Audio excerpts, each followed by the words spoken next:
Krishna studio চ্যানেলে আপনাকে স্বাগতম। রাধে বৃন্দাবনেশ্বরী বৃষভানুসুতে দেবী প্রণমামি হরিপ্রিয়ে মহাপ্রসাদ জননী সর্ব সৌভাগ্যবর্ধিনী আদিবেদি হরা নিত্য তুলসী ত্বং নমস্তুতে শ্রীরূপী শ্রী সনাতন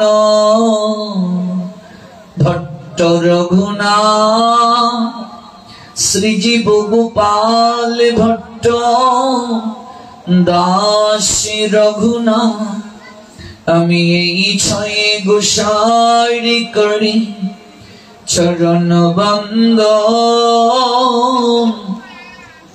যাহা হতে বিঘ্ন নাশ অভীষ্ট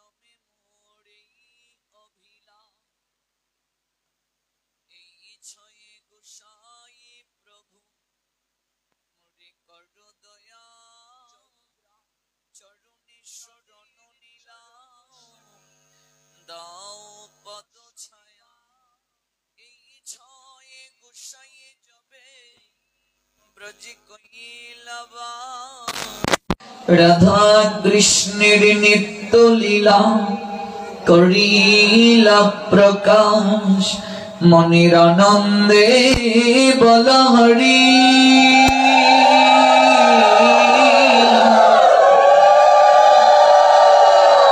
ভজ বৃন্দাবন শ্রী গুরু বৈষ্ণব পদে মজাইয়া মন শ্রী গুরু বৈষ্ণব পাদ পদ্ম করিয়াস নাম সংকীর্তন কহে শ্রী নরোত্তম দাস জয় শ্রী কৃষ্ণ চৈতন্য প্রভু নিত্যানন্দ শ্রী অদ্বৈত গদাধর শ্রীবাসতি শ্রী গৌর ভক্ত বৃন্দ হরে কৃষ্ণ কৃষ্ণ কৃষ্ণ হরে হরে হরে রাম রাম রাম হরে হরে হরে কৃষ্ণ কৃষ্ণ কৃষ্ণ হরে হরে হরে রাম রাম রাম হরে হরে হরে কৃষ্ণ কৃষ্ণ কৃষ্ণ হরে হরে হরে রাম রাম রাম হরে হরে।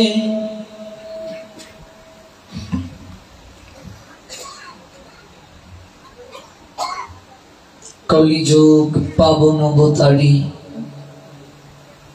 পরম প্রেমময় প্রেম পুরুষোত্তম পরমেশ্বর ভগবান শ্রীকৃষ্ণ চৈতন্য মহাপ্রভু যিনি পরম দয়াল অবতারীর শিরোমণি যার গুণ চতুরানন ব্রহ্ম পর্যন্ত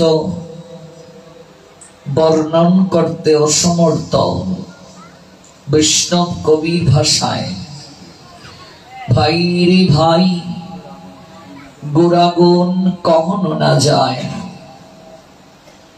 কত শত আনন কত চতুরানন বরণিয়া और नाही पाए গৌরগুণ বর্ণনা করা সম্ভব নয়, কখনো না যায়। কত শত আনন, আনন শব্দের অর্থ মুখ, শত আনন, এমনকি চতুরানন ব্রহ্মা বরণিয়া और নাহি পায়, বর্ণনা করে কুল পায় না, বরণিয়া और নাহি পায়। কারণ এই কলিযুগ পাবন অবতার গৌরাঙ্গ সুন্দর, তার আরাধনা যারা করে, ভাগবত বলেছেন তারা হলো বুদ্ধিমান, বুদ্ধিমান তারা। কেন? তার কারণ হলো একসঙ্গে গৌর ভজন মানে যুগল ভজন করা হচ্ছে, রাই কানুর মিলিত তনু গৌরাঙ্গ সুন্দর। যেমন 1000 টাকার নোটের মাঝে 500 টাকাও আছে, 200 টাকাও আছে, 150, 20, 10, 5, 2, 1 নোটগুলো আছে কি নেই? গৌরাঙ্গ সুন্দর হলেন পূর্ণ, তার মাঝে সব আছে। তিনি অবতার শিরোমণি, তার করুণা ভগবান কৃষ্ণ থেকেও অধিকতর। তিনি স্বয়ং কৃষ্ণ, এরপরও তিনি কৃষ্ণ থেকেও শ্রেষ্ঠ করুণার দিক থেকে। মহাপ্রভু গৌরাঙ্গ সুন্দরী স্বয়ং কৃষ্ণ, এরপরও তিনি কৃষ্ণ থেকে করুণার দিক থেকে শ্রেষ্ঠ। দুধকে পাত্রে নিয়ে অগ্নিতে যদি ফোটানো হয়, দুধ ঘন হয় কিনা? দুধ যদি ঘন হয় স্বাদ বেড়ে যায় না কমে যায়? বেড়ে যায়। গৌরাঙ্গ সুন্দর হলেন কৃষ্ণ প্রেমের ঘনীভূত রূপ, প্রেমের ঘনীভূত রূপ, এবং একসঙ্গে কৃষ্ণ প্রেমের সঙ্গে রাধা প্রেমও আছে। গৌর প্রেমটাই মূলত রাধা প্রেম, ব্রহ্মাদি দেবতার দুর্লভ যে রাধা প্রেম, সেই রাধা প্রেমটাই গৌর প্রেম। সেই ব্রজ কিশোরী রাধারানীর প্রেম জগৎ জীবকে যেচে যেচে পাত্র অপাত্র বিচার না করে বিতরণ করার নিমিত্তে তিনি এসেছেন। কে নেবে রে ব্রজ কিশোরীর প্রেম, গৌর ডাকে আয়। পাত্র পাত্র বিচার না করে ব্রহ্মা আদি দেবতার দুর্লভ সেই প্রেম দান করে দিয়ে দিলেন। এজন্যই তো তিনি শ্রেষ্ঠ। আমরা কলিহত মনুষ্য জীব, গতকাল আমরা জেনেছি আমাদের আয়ু কম, বুদ্ধি কম, শ্রবণ করার ধৈর্য আমাদের নেই অন্যান্য যুগের ন্যায়। তার থেকে বড় কথা, আমরা আহার না করে থাকতে পারি না, কঠিন সাধনা আমাদের পক্ষে সম্ভব নয়। পাপে জর্জরিত আমাদের হৃদয়, 5 ভাগের মাঝে 3 ভাগই পাপে আচ্ছন্ন, 1/3 পাপ। কাজে এহেন কলিহত জীবের দুঃখ দুর্দশা যদি কেউ দূর করতে চান, তিনি শ্রীমান মহাপ্রভু ব্যতীত আর কারো দ্বারা সম্ভব নয়। এজন্যই বলে দিলেন বৈষ্ণব কবি, অসাধনে চিন্তামণি বিধি মিলাওলো আনি গোড়া বড় দয়ার ঠাকুর। অসাধনে চিন্তামণি, সাধনা ব্যতীতই পেয়ে গেল চিন্তামণি। চিন্তামণি পাথর সাধনা ব্যতীত পেয়ে গেল। চিন্তামণি পাথরটা কেমন? এটা আপনি হাতে নিয়ে যা চিন্তন করবেন সঙ্গে সঙ্গে আপনার ইচ্ছে পূরণ হয়ে যাবে। অসাধনে চিন্তামণি, সাধন ব্যতীতই পেয়ে গেল। বিধি মিলাইল আনি, বিধি অসাধন ব্যতীত অর্থাৎ অসাধনে সাধনা ব্যতীত অসাধনে চিন্তামণি বিধি মিলাইল আনি গুড়া বড় দয়ার ঠাকুর। এই যে চিন্তামণি পাথর, এটি সাধনা ব্যতীত দিয়ে দেয়া হলো। অসাধনে চিন্তামণি বিধি মিলাইল আনি গুড়া বড় দয়ার ঠাকুর। দিয়ে দিলেন আমাদের হরে কৃষ্ণ মহামন্ত্র। যাও, এটাই পরশ পাথর, এটাই চিন্তামণি পাথর। অন্যান্য যুগের মতো এত সাধনা করতে হবে না। কলির ভজন বড় সুজা, গঙ্গার জলে গঙ্গার পূজা। যাও, জপ করতে থাকো। ইহা হইতেই সর্বসিদ্ধি হইবে সবার, সর্বক্ষণ বল ইথে বিধি নাহি আর। জপ করতে থাকো, চিন্তন করতে থাকো, কোনো বিধি নাই। কিবা দিবা, কিবা নিশি, কিবা জাগরণে, অহর্নিশি চিন্ত কৃষ্ণ বলহ বদনে। কোনো বিধি নাই, চিন্তন করতে থাকো। সর্বদা কৃষ্ণ নামের সঙ্গে থাকো। বানরের বাচ্চাটা যেমন তার মাকে শক্ত করে জড়িয়ে ধরে, বানরী মা গাছের এক ডাল থেকে আরেক ডালে লাফিয়ে যায় কিনা? বাচ্চাটা কি পড়ে যায়? কেন পড়ে না? শক্ত করে জড়িয়ে ধরেছে মাকে, যার কারণে মা এক গাছের ডাল থেকে আরেক গাছের ডালে লাফিয়ে যায়, কিন্তু বাচ্চাটা পড়ে না, জড়িয়ে ধরেছে শক্ত করে। এমন করে কৃষ্ণ নামকে জড়িয়ে ধরো। কলিকত জীবকে বলছে নাচার জগন, পূর্বত নাচার জগন। তাহলে সংসার সমুদ্রে পড়বে না। এটাই চিন্তামণি পাথর, এটাই পরশ পাথর। ধনাঢ্য এক পিতা 4 পুত্রকে ডাকলেন, ডেকে বললেন, দেখো বাবা, আমি আছি, তাই তোমাদের কোনো চিন্তা নেই, তোমরা আরামায়েশে জীবনকে কাটাচ্ছ। কিন্তু কারো পিতা কি চিরকাল থাকে? একদিন আমাকেও তো যেতে হবে। আমার বড় চিন্তা হয় তোমাদের নিয়ে। আমি চলে যাওয়ার পর তোমরা টিকে থাকবে কি করে? তাই আমার ইচ্ছা তোমাদের একটা পরীক্ষা নেব আমি। পরীক্ষাটা হলো, সমপরিমাণ অর্থ দেব তোমাদের 4 ভাইকে। নির্ধারিত একটা সময় দেব। এই সময়ের ভিতরে সমপরিমাণ অর্থ দ্বারা তোমরা ব্যবসা বাণিজ্য করবে এবং আমার কাছে এসে হিসাব দেবে। আমি দেখতে চাই তোমাদের যোগ্যতা কেমন। 4 পুত্রকে তার বাবা এই কথাটা বললেন। 4 পুত্র প্রণাম দিয়ে বলছে, বাবা যথাজ্ঞে, তুমি আমাদের পরীক্ষা নিতে চাও, তোমার ইচ্ছে পূরণ হোক। 5 বছর সময় দেয়া হলো, সমপরিমাণ অর্থ দেয়া হলো। এই 5 বছর তোমরা এই টাকা দিয়ে ব্যবসা করবে। 5 বছর পর আমার কাছে এসে হিসাব দেবে, দেখবো তোমাদের যোগ্যতা কেমন। 4 পুত্রকে সমপরিমাণ অর্থ দেয়া হলো। 4 পুত্র অর্থ নিয়ে পিতাকে প্রণাম দিয়ে তারা ব্যবসা শুরু করে দিল। সময় নদীর স্রোত, কারো জন্য অপেক্ষা করে না। দেখতে দেখতে 5 বছর অতিক্রম হয়ে গেল। পিতা ডাকলেন 4 পুত্রকে। জ্যেষ্ঠ পুত্র এসে পিতাকে প্রণাম দিয়ে বলছে, বাবা তুমি আমায় যে অর্থ প্রদান করেছিলে, এই অর্থ কি আমি অক্ষত রেখে 4 গুণ বেশি আমি ব্যবসায় সমৃদ্ধ করেছি। তুমি যে আমাকে মূলধন দিয়েছো সেটা চির অক্ষত আছে। 4 গুণ বেশি আমি ব্যবসায় লাভ করেছি। বাবা জ্যেষ্ঠ পুত্রকে জড়িয়ে ধরে আলিঙ্গন দিয়ে বলছেন, আমি চলে যাওয়ার পর তুমি টিকে থাকতে পারবে, তোমাকে নিয়ে আমার কোনো চিন্তা নেই। মেজ কোথায়?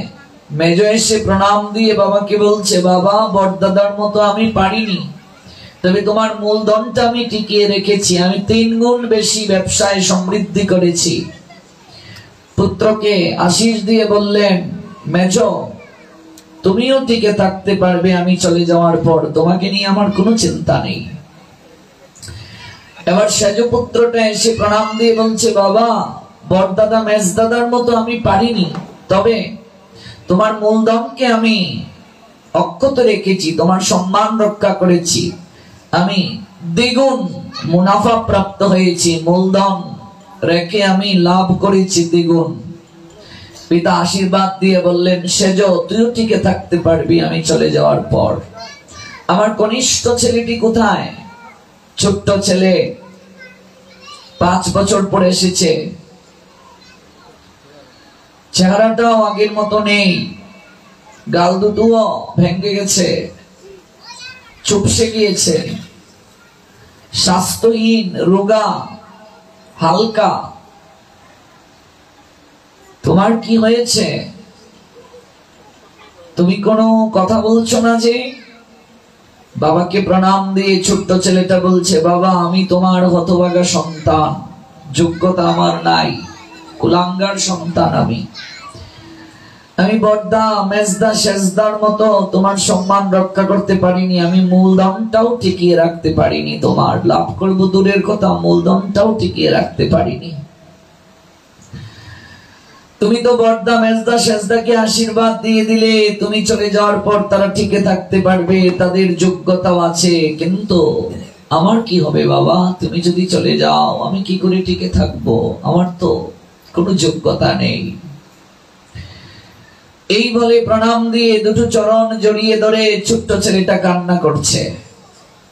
বাবা বলছেন, উঠ ছোট, চোখের জল মুছে ফেল, তোর বাবা তো এখনো মরেনি, তোর বাবা এখনো বেঁচে আছে, কান্না করিস না। বড় ছেলেটাকে বলছে, বড় ওই আলমিরাটা খুলে নে তো, দেখ একটা পাথর আছে, ওই পাথরটা আমার হাতে দে। আলমিরা খুলে বাক্সের মাঝে একটা পাথর, পাথরটা বাবা হাতে নিয়ে বলছেন, নে, এটি হলো চিন্তামণি পাথর, এটা হাতে নিয়ে যা চিন্তা করবে, এটি পরশ পাথর, অন্য কোনো ধাতুকে স্পর্শ করলেও তার রূপ গুণ পরিবর্তন হয়, তোকে আমি দিয়ে দিলাম, তোরা আর কোনো চিন্তা করতে হবে না। বাকি 3 পুত্র বলছে, বাবা এটা তো পৈতৃক সম্পত্তি, এটাতে আমাদের সবারই অধিকার আছে, তুমি ছোট্ট ছেলেটাকে দিয়ে দিলে যে তোমার সম্মান রক্ষা করতে পারলো না, যার কোনো যোগ্যতা নেই। তুমি যাকে যে মূলধন দিয়েছো সেটাও সে টিকিয়ে রাখতে পারে নাই, নষ্ট করে ফেলেছে, আর তুমি তাকে এই পরশ পাথর চিন্তামণি পাথরটা দিয়ে দিলে। বাবা বলে উঠলেন, তোমাদের যোগ্যতা আছে, তোমরা টিকে থাকতে পারবে, তোমাদের এই ভাইয়ের কোনো যোগ্যতা নেই, তোমাদের মতো পরিশ্রম করার যোগ্যতা নেই ওর, কাজেই আমি মরে যাওয়ার পর তোমরা অধিকার ফলাতে পারতে, আমি যেহেতু বেঁচে আছি, কাজে এই সম্পত্তির কোনো অংশই তোমরা এখনো প্রাপ্ত হতে পারো না যদি আমি না প্রদান করি। কাজে আমি এটি আমার ছোট ছেলেকে দিয়ে দিলাম, আর তোমাদেরকে প্রাণ ভরে আশীর্বাদ করলাম। কি বুঝলেন গল্পটি দ্বারা? এই 4 পুত্র হলো 4 যুগের প্রতীক, সত্য, ত্রেতা, দাপর, কলি। জ্যেষ্ঠ পুত্রটি হলো সত্য যুগের প্রতীক। গতকাল বলেছিলাম সত্য যুগে 4টি পিলারের উপর ধর্ম দাঁড়িয়েছিল, মনে আছে তো গতকালকের প্রবচন? 4টি পিলারের উপরে, ফাউন্ডেশনের উপরে ধর্ম দাঁড়িয়েছিল, সত্য, দয়া, তপ, সুচিতা। এই 4টি পিলারের উপর ধর্ম দাঁড়িয়েছিল।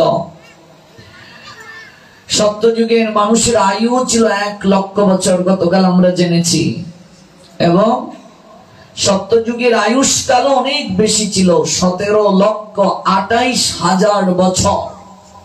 যুগের আয়ুষ্কালও বেশি ছিল এবং মানুষেরও আয়ু ছিল। আর সত্য, দয়া, তপ, সুচি, এই 4টা পিলারের উপরে ধর্ম দাঁড়িয়েছিল, দণ্ডায়মান ছিল ধর্ম। যে মূলধন নিয়ে সত্যযুগের মানুষেরা এসেছিল তা অক্ষত রেখে ওরা 4 গুণ বেশি ওরা লাভবান হয়েছিল। কিন্তু সত্যের পরে যখন গতকাল জেনেছি ত্রেতা যুগ এলো, ধর্মের একটা পা ভেঙে গেল, একটা পিলার নষ্ট হয়ে গেল। এই জন্য 3 গুণ বেশি লাভ করলো মেজ ছেলেটা। দাপরে 2টি পিলার নষ্ট হয়ে গেল, অর্থাৎ 2টি পা ভেঙে গেল, এই জন্য 2 গুণ। আর ছোট ছেলেটা হলো কলি যুগের প্রতীক। আমরা যে মূলধন নিয়ে এসেছিলাম কলি যুগে, আমরা মূলধনটাও হারিয়ে ফেলেছি। পুঁজি আনলাম 16 আনা, লাভ করিবার আসে, আমার আসলে আসল মিলে না, মহাজন বুঝাইব কি দিয়ে। যে মূলধন নিয়ে এলাম এই ভবের হাটে, আমি কেনা বেচা করব বলে আমি মূলধনটাও হারিয়ে ফেললাম। মহাজনের কাছে কি জবাব দেব? কোনো সামর্থ্য নাই, শক্তি নাই, বুদ্ধি নাই। শক্তি বুদ্ধিহীন আমি অতিদিন। শক্তি নাই, বুদ্ধি নাই, সাধনা করার ক্ষমতা নাই, উপবাস থাকার সত্য ত্রেতা দাপর যুগের মানুষের মতো যোগ্যতা নাই। অন্নগত প্রাণ, জুনিগত মন, কঠোর আরাধনা কি করে করব? ধৈর্যটাও নাই। এক জায়গায় বসে থাকার ধৈর্য নাই, বসতে পারি না। কলহ ব্যতীত এক জায়গায় বসে থাকার শক্তি নাই। এই জন্য এই কলিহত জীবের উদ্ধারের পথটা কি? কলিযুগের যিনি পিতা, সংকীর্তনের পিতা শ্রীমান মহাপ্রভু, তাই তিনি করুণা করে এই কলিহত জীবকে একটা চিন্তামণি পাথর দিয়ে দিলেন, একটা পরশ পাথর হাতে ধরিয়ে দিলেন। সেটি হলো হরিনামের জপমালা। গৌর প্রেমানন্দে। যা, এই চিন্তামণি পাথরটা তোকে দিয়ে দিলাম, এই পরশ পাথরটা দিয়ে দিলাম, এটা হাতে নিয়ে যা চিন্তা করবে অবশ্য রক্ষিবে কৃষ্ণ। নামার নামে অভেদ, ইহা হইতেই সর্বসিদ্ধি হইবে সবার। কোনো চিন্তা নাই, দিয়ে দিলাম। কেন দেয়া হলো? কারণ যোগ্যতা নাই, ছোট্ট ছেলেটার কোনো যোগ্যতা নাই। তাই করুণা করে যোগ্যতাহীনকে করুণা করে পিতা দিয়ে দিলেন। সংকীর্তন যজ্ঞের পিতা গৌর সুন্দর দিয়ে দিলেন, যাও দিয়ে দিলাম। এই জন্য কবি বললেন, অসাধনে চিন্তামণি বিধি মিলাইল আনি, গুড়াবড় দয়ার ঠাকুর। সাধনা ব্যতীতই দিয়ে দিলেন। কলিঘোর তিমিরে গরাসল জগজন। কলিঘোর তিমিরে, তিমির মানে অন্ধকার। কলি শব্দের অর্থ কি? অফুটন্ত, অপ্রকাশিত। ভক্তি, জ্ঞান, বৈরাগ্য এ যুগে ঘুমন্ত অবস্থায়, কলি অবস্থায়।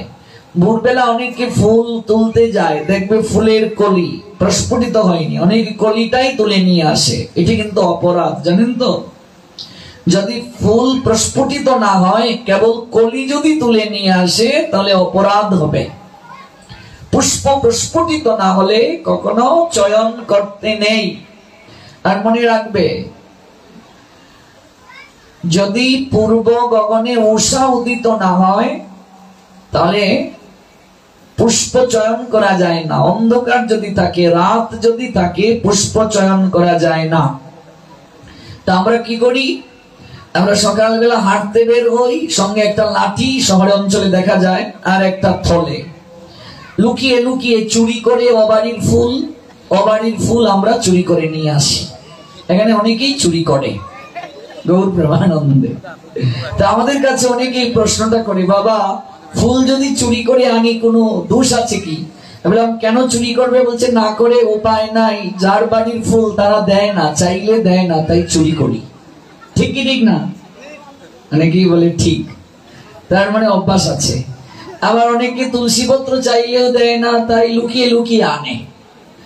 তো যারা পুষ্প এবং তুলসী চাইলে দেয় না, তাদেরও অপরাধ হবে, আর যারা চুরি করছে তাদেরও অপরাধ হবে। দুপক্ষেরই অপরাধ হবে। কারণ কি? কারণ তুলসী পত্র আর পুষ্প চাইলে দিতে হয়, নিষেধ করতে নেই, বুঝলে? আর যদি জল কাউকে পান করার জন্য চাওয়া হয়, এটিও দিতে হয়, জানেন তো এটি? হ্যাঁ, আপনার খুব তৃষ্ণা পেয়েছে, আপনি একটু জল দেন। না না না, আমি জল দেব না। হ্যাঁ, তো এক চুমুক হলেও তাকে দেবেন। আর যদি সনাতনী হিন্দু সমাজে একটা রীতি আছে, হিন্দু পরিবারে যদি কেউ যায় তাকে শূন্য মুখে ঘর থেকে বিদায় দিতে নেই, জানেন তো এটি? তাহলে লক্ষ্মী হারা হতে হয়, মানে খালি মুখে বিদায় দেওয়া যাবে না। হিন্দুদের একটা রীতি হলো বাড়িতে যদি অতিথি যায় তাকে শূন্য মুখে বিদায় দেওয়া যাবে না, একটু জল হলেও পান করিয়ে দিতে হবে, শূন্য মুখে বিদায় দিতে নাই। যদি শূন্য মুখে বিদায় দেয়া হয় তাহলে কি হবে? লক্ষ্মী হারা হবে। আর গুদুলি লগনের পরে যে ত্রিসন্ধ্যা সময়, এই সময়ে কাউকে বাড়ি থেকে বের করে দিতে নেই, বিদায় দিতে নেই, তাহলেও লক্ষ্মী হারা হবে। ত্রিসন্ধ্যাকালীন সময়টা বুঝেন তো? যখন আমরা ধূপ দীপ জ্বালাই, সেজুতি জ্বালাই, এই সময় যদি কেউ যেতে চায় তাকে বলবেন একটু পড়ে যাও, সন্ধ্যাটা মিলিয়ে যাক। আর এই সময় শয়ন করতে নাই, ঘুমাতে নাই, এই সময়ে আহার করতে নাই, এই সময়ে চুল ছেড়ে বাইরে বের হতে নাই। গর্ভবতী মাতাজিরা এই সময় বের হবে না। আর এই সময় সন্তান ধারণ নিষেধ, শয়ন নিষেধ। ওই কশ্যপ মুনির দুই স্ত্রী দিতি ও দিতি, একজন থেকে দেবতাদের জন্ম, একজন থেকে অসুরদের জন্ম। তো ওই সময়টাতেই সন্তান ধারণ করেছেন অসুরের মা, এই জন্য সব সন্তান আসুরিক পাপ সম্পন্ন হলো। কেমন? তো দিতি থেকে দানবদের অর্থাৎ অসুরদের জন্ম হলো, আর অদিতি থেকে কাদের জন্ম হলো? দেবতাদের জন্ম হলো। ওই দিতি জোর করে নিয়ে গেল শয়নের ঘরে। এই সময়টাতে কশ্যপ মুনিকে, কশ্যপ মুনি তখন ভগবানের গুণ কীর্তন করার জন্য স্নান করে এসেছেন সন্ধ্যাবেলা। এই সময়টাতে ডান হস্তটা এসে তার স্ত্রী ধরে বলছে চলো শয়ন কক্ষে চলো। বলছে এখন তো শয়নে যাওয়ার সময় না, এখন তো ভগবত কার্যের সময়, আরতি আদি করার সময়। বলছে না, এক্ষুনি আমার সঙ্গে শয়ন কক্ষে তোমায় যেতে হবে। স্ত্রীকে বুঝালেন স্বামী, এগুলো ভাগবতে আছে, পড়লে পাবেন। আমাদের জীবনের এমন কোনো প্রশ্ন নেই যে প্রশ্নের সমাধান ভাগবত প্রদান করেন নাই। আমি তোমায় সতর্ক করছি, তুমি সন্তান প্রাপ্ত হওয়ার জন্য ব্যাকুল হয়ে গেছো, কিন্তু সন্তান ধারণের সময় উভয় পক্ষ যদি কখনো হৃদয় থেকে এই পদ্ধতিটা গ্রহণ না করে তখন সেই সন্তান পূর্ণ হয় না। স্বামী স্ত্রী উভয়ের মাঝে একজন যদি সন্তান নিতে রাজি না থাকে, জোর করে যদি সন্তান নেওয়া হয়, সেই সন্তানটা কখনো পূর্ণ হবে না। আর সন্তান ধারণের জন্য একটা প্রস্তুতি আছে, মনোগত প্রস্তুতি। কাজে আমি এই মুহূর্তে প্রস্তুত নই, কিন্তু জোর করে স্ত্রী নিয়ে গিয়েছে শয়ন কক্ষে। তাতে হলো কি? অসুরের জন্ম হলো। আসুরিক সময় এটিকে বলা হয়। সব ধর্মের অনুসারীরা এই সময়টাতে সৃষ্টিকর্তার আরাধনা করে।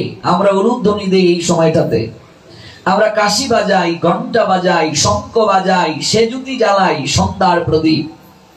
এই সময়ে যারা ঘুমায়, ঘর অন্ধকার রাখে, সন্ধ্যাবাতি দেয় না, উলুধ্বনি যে বাড়িতে এই সময়টাতে হয় না, শঙ্খ বাজে না যে বাড়িতে, ঘন্টা বাজে না যে বাড়িতে, অপ আত্মাগুলো সেই বাড়িতে এসে আশ্রয় গ্রহণ করে। যারা অপঘাতে মারা গিয়েছে, যাদের আত্মা কোথাও স্থান পায় না, এই সময়ে ওই বাড়িতে এসে আশ্রয় গ্রহণ করে।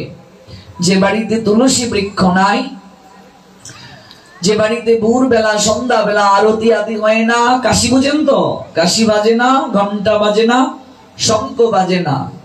শঙ্খের ধ্বনি যেখানে হয় নেতিবাচক শক্তিগুলো দূর হয়ে যায়। এই জন্য মায়েরা, আপনারা তো ভাগবত পাঠে যান, ব্যাগের মাঝে একটা শঙ্খ নিয়ে যাবেন। ভাগবত পাঠে যখন মাঝে মাঝে উলুধ্বনি হরিধ্বনি হয় তখন শঙ্খ বাজাবেন 3 বার করে। তাহলে আপনার গৃহের যত নেতিবাচক শক্তি রয়েছে সকল নেতিবাচক শক্তি দূর হয়ে যাবে, মঙ্গল হয়ে যাবে। শঙ্খ ধ্বনির এতটা শক্তি, যতদূর পর্যন্ত এই ধ্বনি যাবে ততদূর পর্যন্ত অমঙ্গল গ্রাস করতে পারবে না। নিতাই গৌর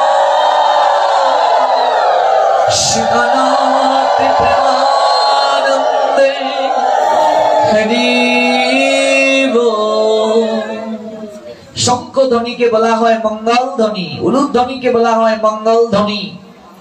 আজকাল বিশেষ করে এই প্রজন্মের অনেক মেয়েরা উলুধ্বনি দিতে পারে না। জানি না আপনাদের নোয়াখালীতে এরকম আছে কিনা। আমরা তো সারা বাংলায় ঘুরি, উলুধ্বনি দিতে পারে না। আমি বিশেষ করে ভারতের একটা জেলায়, হুগলি জেলায় পাঠ করতে গিয়েছিলাম। তো উলুধ্বনি দেওয়ার কথা বলা হয়েছে। বড় যা মেজোকে বলছে, মেজো একটু উলুধ্বনি দে। মেজো যা বলছে, সেজো একটু উলুধ্বনি দে। মানে তিন জায়ের মাঝে কেউ উলুধ্বনি পারে না দিতে। আমাদের এই বাংলাদেশেও এই অবস্থা আছে, অনেক জায়গায় উলুধ্বনি দিতে পারে না। আবার অনেক মেয়েরা উলুধ্বনি দিতে কুণ্ঠিত হয়। লিপস্টিক যদি লেগে যায়, লিপস্টিক লেগে যায় যদি, এই জন্য উলুধ্বনি দিতে কুণ্ঠিত হয়। আবার কে উলুধ্বনি দিতে কৃপণতা করে। মায়েদের জিহ্বাতে এমন শক্তি ভগবান দিয়েছেন, এই মঙ্গল ধ্বনির শক্তি কেবল মায়েদেরকেই দিয়েছেন। যারা মন্ত্র জানে না,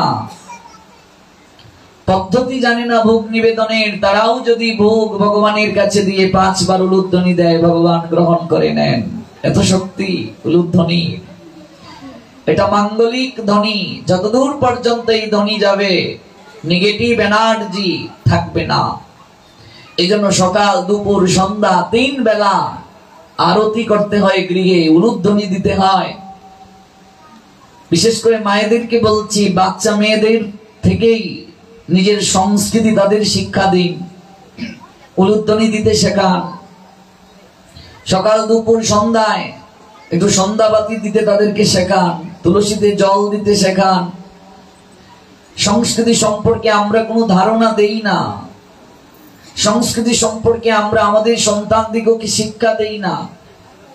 তারা যখন কলেজ ইউনিভার্সিটিতে পড়তে যায়, অন্য ধর্মের অনুসারীরা যখন তাদেরকে সনাতন ধর্ম নিয়ে বিভিন্ন প্রশ্ন করে, উত্তর দিতে তারা পারে না, কারণ তাদের তো এই ধারণা নাই, পিতামাতাও ধর্মীয় শিক্ষা দেয় না। তারপর ধীরে ধীরে তাদের মাঝে এই ভাবনাটা জাগে, মনে হয় আমাদের ধর্মটা ভালো না, কিছু নেই। তারপর তারা কনভার্ট হয়ে যায়, ধর্ম ত্যাগ করে।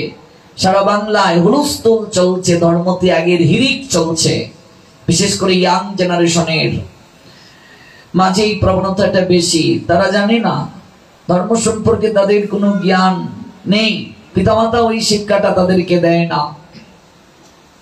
আপনার সন্তান, আপনার ছেলে বাড়িতে কি পড়ছে এই নিয়ে আমার কোনো কথা নাই। 3 কোয়ার্টার পড়ছে না হাফ কোয়ার্টার পড়ছে এই নিয়ে আমার কথা নাই। কিন্তু আপনার পুত্র সন্তানটা একটু পুজোতে অঞ্জলি দিতে যাবে, মা বাবা হিসেবে আপনার দায়িত্ব বলা যে বাবা তুমি ধুতিটা পরিধান করে অঞ্জলি দিতে যাও। আপনার মেয়ে বাড়িতে কি পড়ে এই নিয়ে আমার কোনো কমেন্ট নাই, কিন্তু আপনার মেয়েটা দুর্গাপূজায় অঞ্জলি দিতে যাবে, মা হিসেবে আপনার দায়িত্ব বলা যে মা অন্তত শাড়িটা পরিধান করে অঞ্জলি দিতে যাও। এটি হলো সনাতন সংস্কৃতি, এটা সনাতনী হিন্দুদের সংস্কৃতি। আজকাল অনেক মা নিজেরাই শাড়ি পরতে জানে না। বিয়ের আগে বলে তুমি যদি আমার শাড়ি পরতে বলো তাহলে কিন্তু বিয়ে করব না।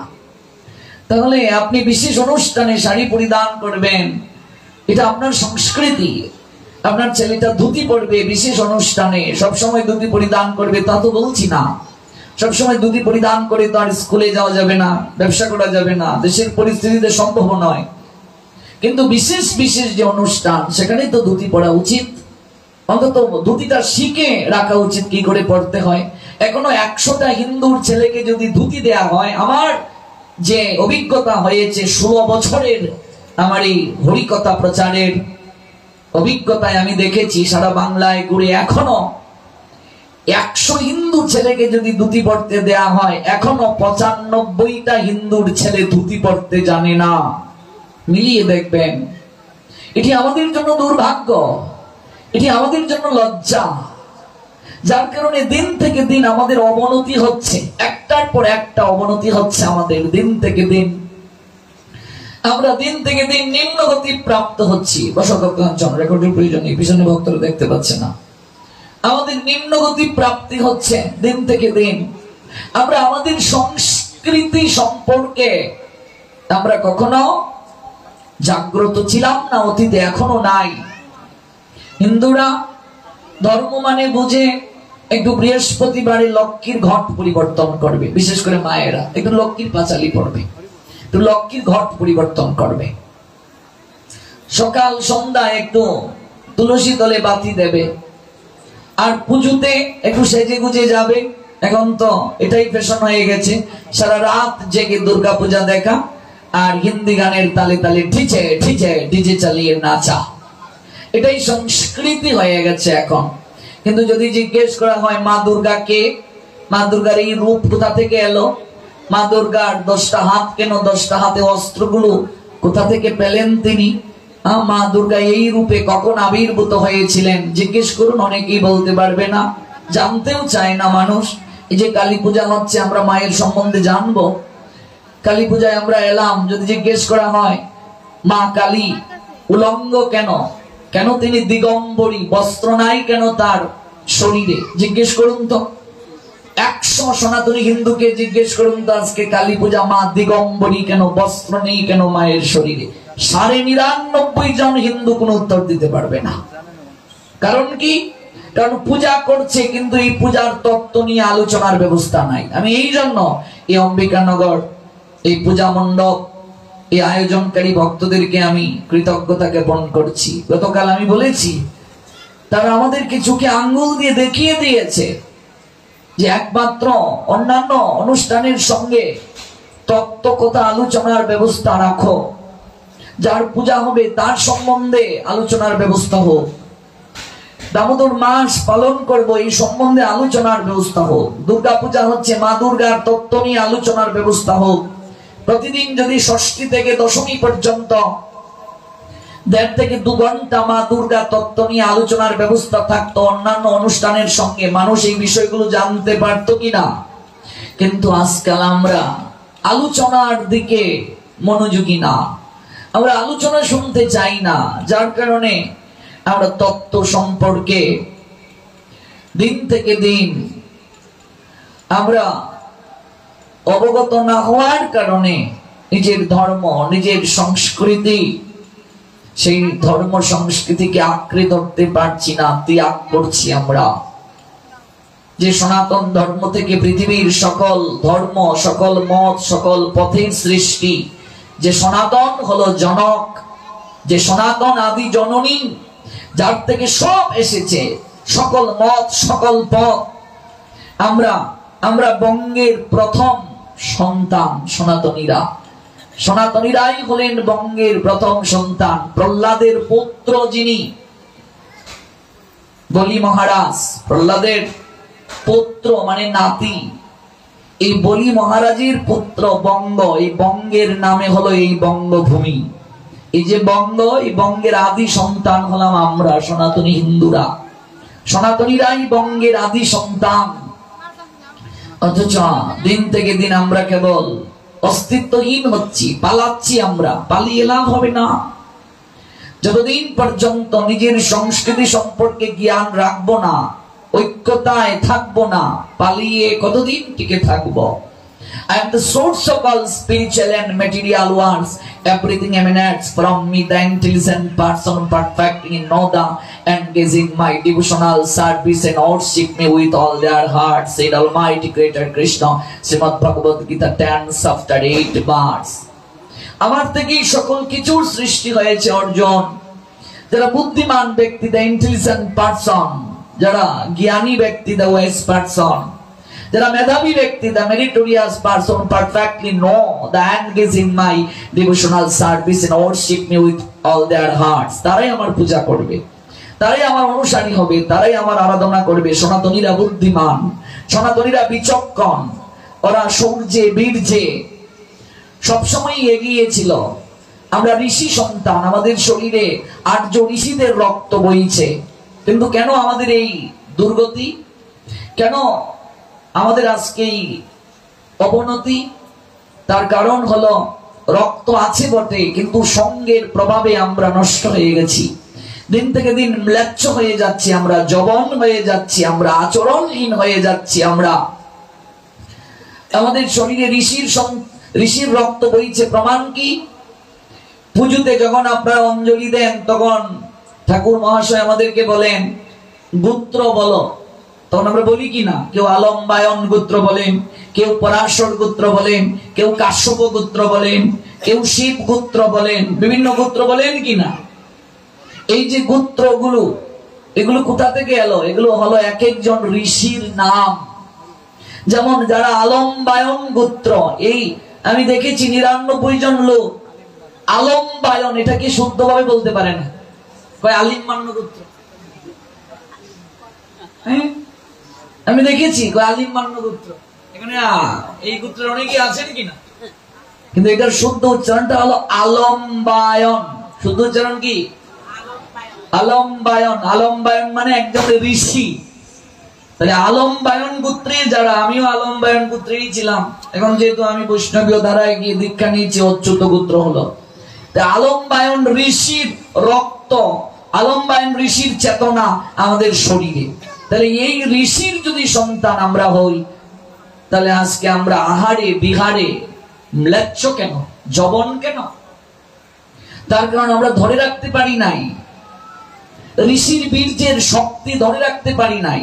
পরাশর গোত্রের যারা, পরাশর ঋষির রক্ত আপনার শরীরে বইছে।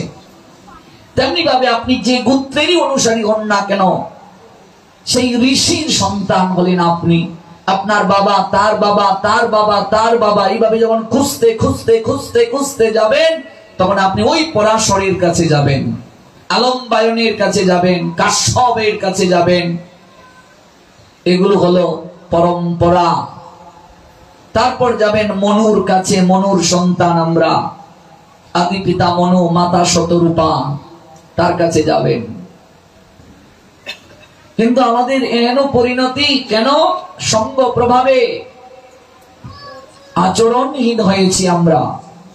একটা উদাহরণ দিলে বিষয়টা পরিষ্কার হবে। একটা ছেলে, রাখাল ছেলে, ভেড়া জঙ্গলের পাশে চড়ায়, মাঠে, জঙ্গলের পাশেই মাঠ, ওই মাঠে ভেড়া চারণ করে। তো জঙ্গলে হিংস্র পশুর ভয় আছে, মাঝে মাঝে সিংহ কিংবা ব্যাঘ্র দৌড়ে আসে শিকার করার জন্য। তো ভেড়াগুলো দৌড়ে পালায়, সঙ্গে রাখাল বালকটাও দৌড়ে পালায়। একটা সিংহী গর্ভবতী, প্রসব বেদনা উঠেছে তার, তো যন্ত্রণায় কাতরাচ্ছে আর দৌড়াচ্ছে। এদিকে ভেড়ার পালগুলো ভাবছে তাদেরকে শিকার করার জন্য এসেছে, এই জন্য তারা দৌড়ে পালাচ্ছে, বালকটাও দৌড়ে পালাচ্ছে। কিন্তু সিংহীটা মূলত শিকারের জন্য দৌড়ে এদিকে তেড়ে আসছে না, প্রসব বেদনায় ছটফট করছিল সে। দৌড়তে দৌড়তে হঠাৎ বাচ্চা প্রসব হলো তার, আর সিংহী মাটা মরে গেল বাচ্চা প্রসব করে। দূর থেকে ভেড়ার পাল যে চড়াতো, ওই বালকটা লক্ষ্য করে এক পা দুপা করে এগিয়ে কাছে এলো, এসে দেখে এটা সিংহ নয়, সিংহী মরে গেছে আর বাচ্চা প্রসব করে গেছে। বাচ্চাটা দেখে তার খুব মায়া হলো, তাই সিংহের বাচ্চাটাকে কুলে করে বাড়িতে নিয়ে এলো ওই রাখাল বালকটা। এনে রাখবে কোথায়?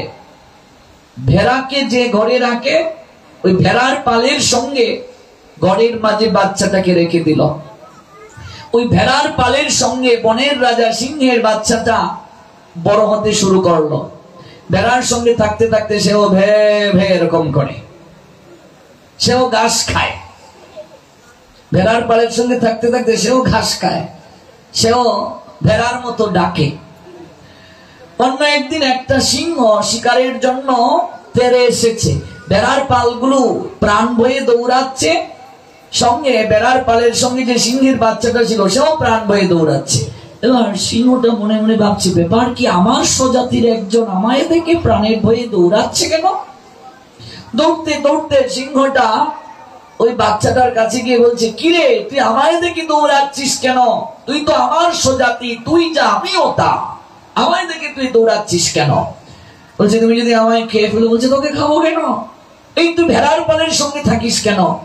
তুই ভেবে করিস কেন? তুই ঘাস খাস কেন? তোর তো একটা খাবার না। কোনো ক্রমেই বুঝাতে পারছে না, সে ভাবছে না আমি ভেড়ার সন্তান, ঘাসই আমার খাবার, আমি গর্জন করতে পারি না। দেখো সঙ্গ প্রভাব কাকে বলে? সঙ্গ প্রভাব মানুষকে কোথায় নিয়ে যায়? যে যার সঙ্গ করে সে তার বর্ণ ধরে। তুমি যার সঙ্গ করবে ধীরে ধীরে তার মতো হয়ে যাবে, এটাই নিয়ম। এই জন্যই তো বলা হয় সাধু সঙ্গ করো, সৎসঙ্গ করো। সৎসঙ্গে তুমি ঊর্ধ্বগতি প্রাপ্ত হবে, অসৎসঙ্গে তুমি নিম্নগতি প্রাপ্ত হবে। জোর করে সিংহ বাচ্চাটিকে স্বচ্ছ জলের কিনারায় নিয়ে গেল, সরোবরের জলে বলছে দেখ তোর প্রতিচ্ছবি আর আমার প্রতিচ্ছবি এক কিনা, তাকিয়ে দেখ জলের মাঝে। জলে তাকিয়ে দেখছে ঠিকই তো একরকমই তো দেখতে। বলছে তুই ঘাস খাস কেন, নে মাংস একটু পুড়ে দিয়েছে মুখে, না একটু মাংস খা। বলছে না এগুলো ভালো লাগে না, ঘাস খুব প্রিয় আমার। গর্জন কর, চেষ্টা কর, আমি পারি না, আমার ছেড়ে দাও, আমি চলে যাব। বারবার চেষ্টা করতে করতে সে গর্জন করতে পারলো। বারবার মুখের মাঝে তার যে খাবার তুলে দেওয়ার পর সে স্বাদ আস্বাদন করতে পারলো। তারপর সে গর্জন করে ভেড়ার পাল ত্যাগ করে নিজের আলোয় ফিরে গেল। আমরাও ঋষি সন্তান, সদাচার আমাদের রন্ধ্রে রন্ধ্রে, রক্তের মাঝে আমাদের সদাচার। আমাদের পূর্বপুরুষগণ ছিলেন ভেজিটেরিয়ান, শাকাহারী ছিলেন। এটা আমি বলছি না, বিজ্ঞানীরা বলছে, বিশেষ করে নৃবিজ্ঞানীরা শতভাগ নিশ্চিত করে বলছে আমাদের পূর্বপুরুষেরা মাংস আহারী ছিলেন না, শাকাহারী ছিলেন। এবং তার পশ্চাতে মেডিকেল সায়েন্সও বিশেষ করে একটা সিদ্ধান্ত দিয়েছে, দেখবে তৃণভোজী প্রাণী যারা, ওরা জল গ্রহণ করে কিভাবে? ওরা জল গ্রহণ করে ছেটে ছেটে নয়, ওরা জল পান করে গ্রহণ করে। তো তৃণভোজী প্রাণী যেমন একটা গরু জল কি করে খায় গো? এমন করে খায় গরু, জল পান করে। একটা ঘোড়া সে জল কি করে পান করে? ছেটে ছেটে না, সে জল পান করে, পিয়ে পান করে। একটা কুকুর, একটা বিড়াল, একটা বাঘ, একটা সিংহ জল কি করে পান করে? এরকম জল পান করে, ঠিক কিনা? যত শাকাহারী প্রাণী আছে, শাকসবজি যারা খায়, শাকাহারী প্রাণী জল পান করে। আর মাংস আহারী যারা, ওরা জল ছেটে ছেটে খায়। মানুষ জল কি করে খায়? ছেটে ছেটে। বিজ্ঞানীরা এইভাবে একের পর এক শতাধিক যুক্তি দিয়েছেন, নৃবিজ্ঞানীরা। মানুষ শাকাহারী, মানুষ মাংস আহারী নয়। আমাদের পূর্বপুরুষগণ, আমরা ঋষির সন্তান, আমরা যে গোত্র বলি, এই সকল ঋষিরা শাকাহারী ছিলেন। এখন আপনি কাঁচামাল একটা মেশিনে দেওয়ার কথা, যে মেশিনে যে কাঁচামাল দেওয়ার কথা, আপনি যদি এটি না দিয়ে আরেক কাঁচামাল দিয়ে দেন, তাহলে তো দীর্ঘদিন চলবে না, চলা সম্ভব নয়। এখন যা পেট্রোল দিয়ে চলে, আপনি যদি এটার মধ্যে কেরোসিন দিয়ে দেন, তাহলে হবে কি অবস্থাটা? হবে কি? আমরা শাকাহারী, আমরা জল ছেটে ছেটে খাই না, মাংস আহারীরা জল ছেটে ছেটে খায়।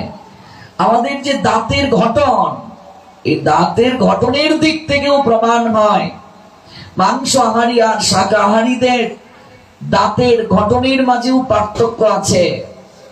ক্যানন টোট, কেবল দুটো দাঁতের সঙ্গে মিল আছে মাংস আহারীদের সঙ্গে শাকাহারীদের।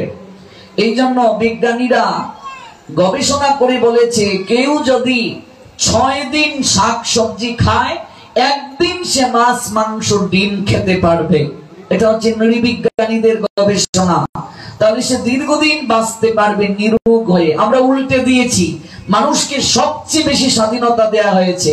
আমরা 6 দিন মাছ মাংস ডিম খাই আর একদিন সপ্তাহে নিরামিষ খাই। সেখানেও আমরা আমার সন্তানকে ডিম ভেজে দেই লুকিয়ে লুকিয়ে, বাবা খেয়ে নে সোনা খেয়ে নে। যার কারণে উচ্চ রক্তচাপ, যার কারণে দিন থেকে দিন সুগার বেড়ে যাচ্ছে, যার কারণে বাল্ব নষ্ট হয়ে যাচ্ছে, ফিউজ হয়ে যাচ্ছে, কদিন পর পরই রিং বসাতে হচ্ছে। কেমন দেখুন গবেষণাটা কত সুন্দর, ভাগবতের সঙ্গে কি মিল। 25 বছর বয়স পর্যন্ত দেহ সম্পদ রক্ষা, 26-এ বিবাহ, 50 বছর বয়স পর্যন্ত স্ত্রী সঙ্গের অনুমতি আছে, 51 হয়ে গেলেই আর স্ত্রী সঙ্গের অনুমতি নাই।